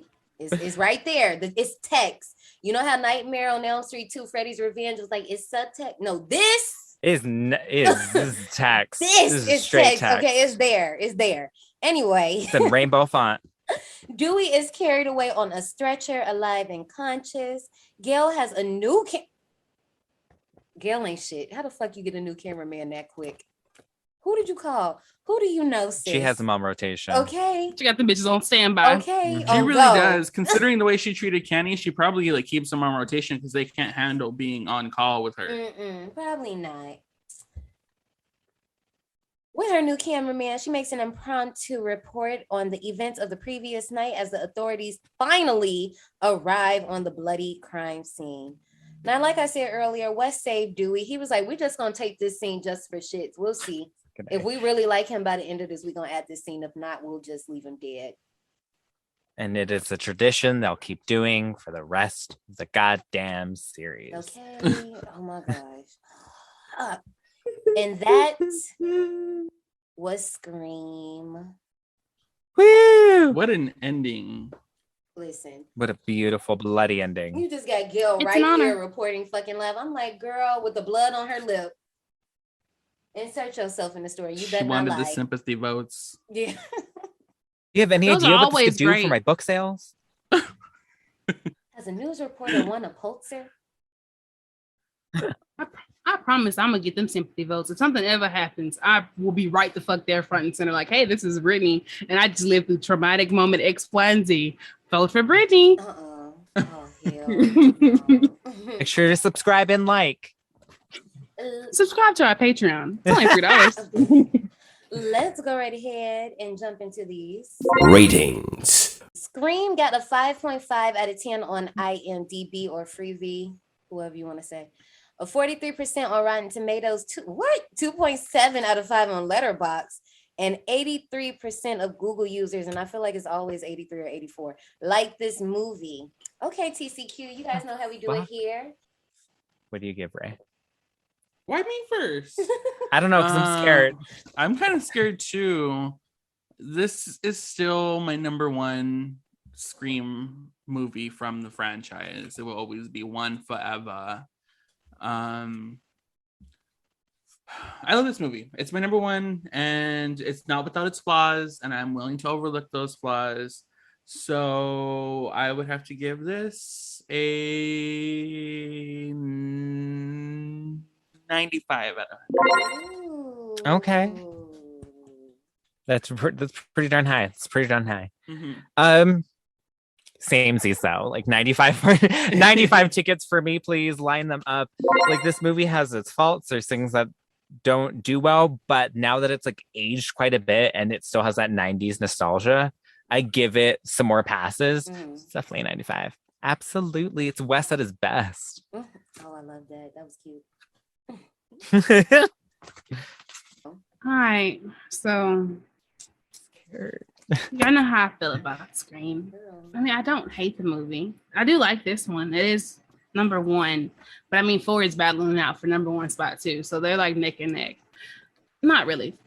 4 could edge it out depending on my mood. So I'm gonna give this one. Sorry, survivors. You're not gonna like this one. 75 tickets. That's still Oh, passing. that's not bad. Yeah, that's still passing. I was gonna say 70. Actually, That's not I bad. just don't. I thought you was about That's to be not on some bad either. bullshit and like give it under 50. These get degrees, I'm not gonna. okay? I'm not gonna give it low. I'm not gonna give it lower than that. I give a lot of other movies Yeah, I thought you was about too to high to give super Scream. petty. I was nervous you were going to be like 45. Mhm. I said it. I did too. I was like, it's gonna be under 50. That's what I was thinking, girl. Not this one. It's not gonna be that bad. That's But what no, I was actually, to be honest, I was giving 75 to be nice. 70. It's getting 70 tickets. That's fine. It's okay. Alright. I'm still happy with that. I get this movie 100.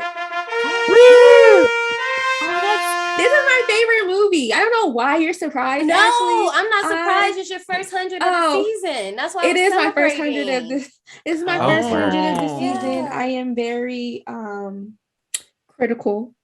Okay. So yeah, my favorite kill. Let's talk about my favorite kill. My favorite kill is Casey. Because who doesn't love that Icon. hanging? Yes. Look at the body.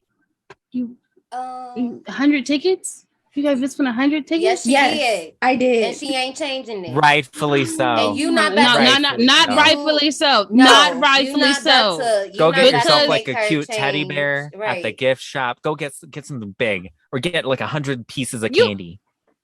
No, because you didn't give Jennifer you didn't help Jennifer's body's ticket count. You didn't have Jennifer's body's ticket count. Brittany, I need you to Jennifer go. check deserve more. I need you to go and get it together, okay? Because no, you are not about to But I- fish John Nate for her points, okay? No, go get a funnel cake or something. Mhm. I do like funnel cakes. They're very delicious. So okay, I'm all right with the 100 points because I can get a cake. Because at this point, But y'all you are need to go mine. see the Y'all are lady mine. I'm not from paying for shit. Halloween Kills and ask her for her iron because you real pressed right now, okay? Oh my god. Wait, the iron. Why do I gotta get the iron? Because you are Am I gonna- pressed.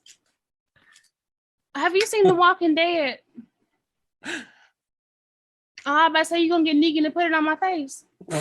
Girl. Okay, anyway. I definitely enjoyed our conversation today, and that I kind of knew what I was gonna rate this movie, and I debated going back and forth with two scores.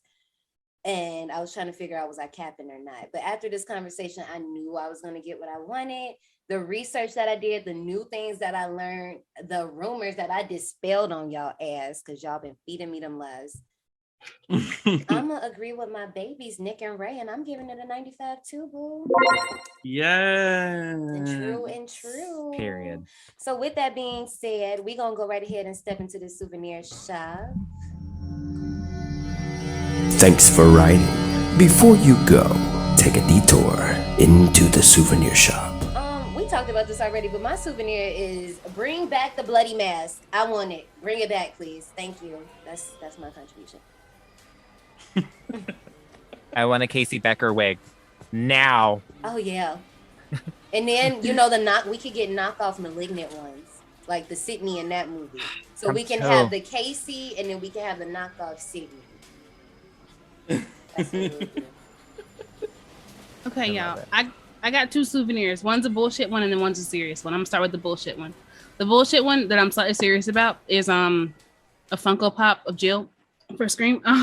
The second one is going to be I said it was a bullshit one and I started out with that one, but still slightly serious. The second one is going to be Scream nipple pasties. Yeah, that's cute. Marketing genius right there. Okay, now this is when you make progress, and you lucky that Nick and Ray complimented you, so we can't act like this in front of company.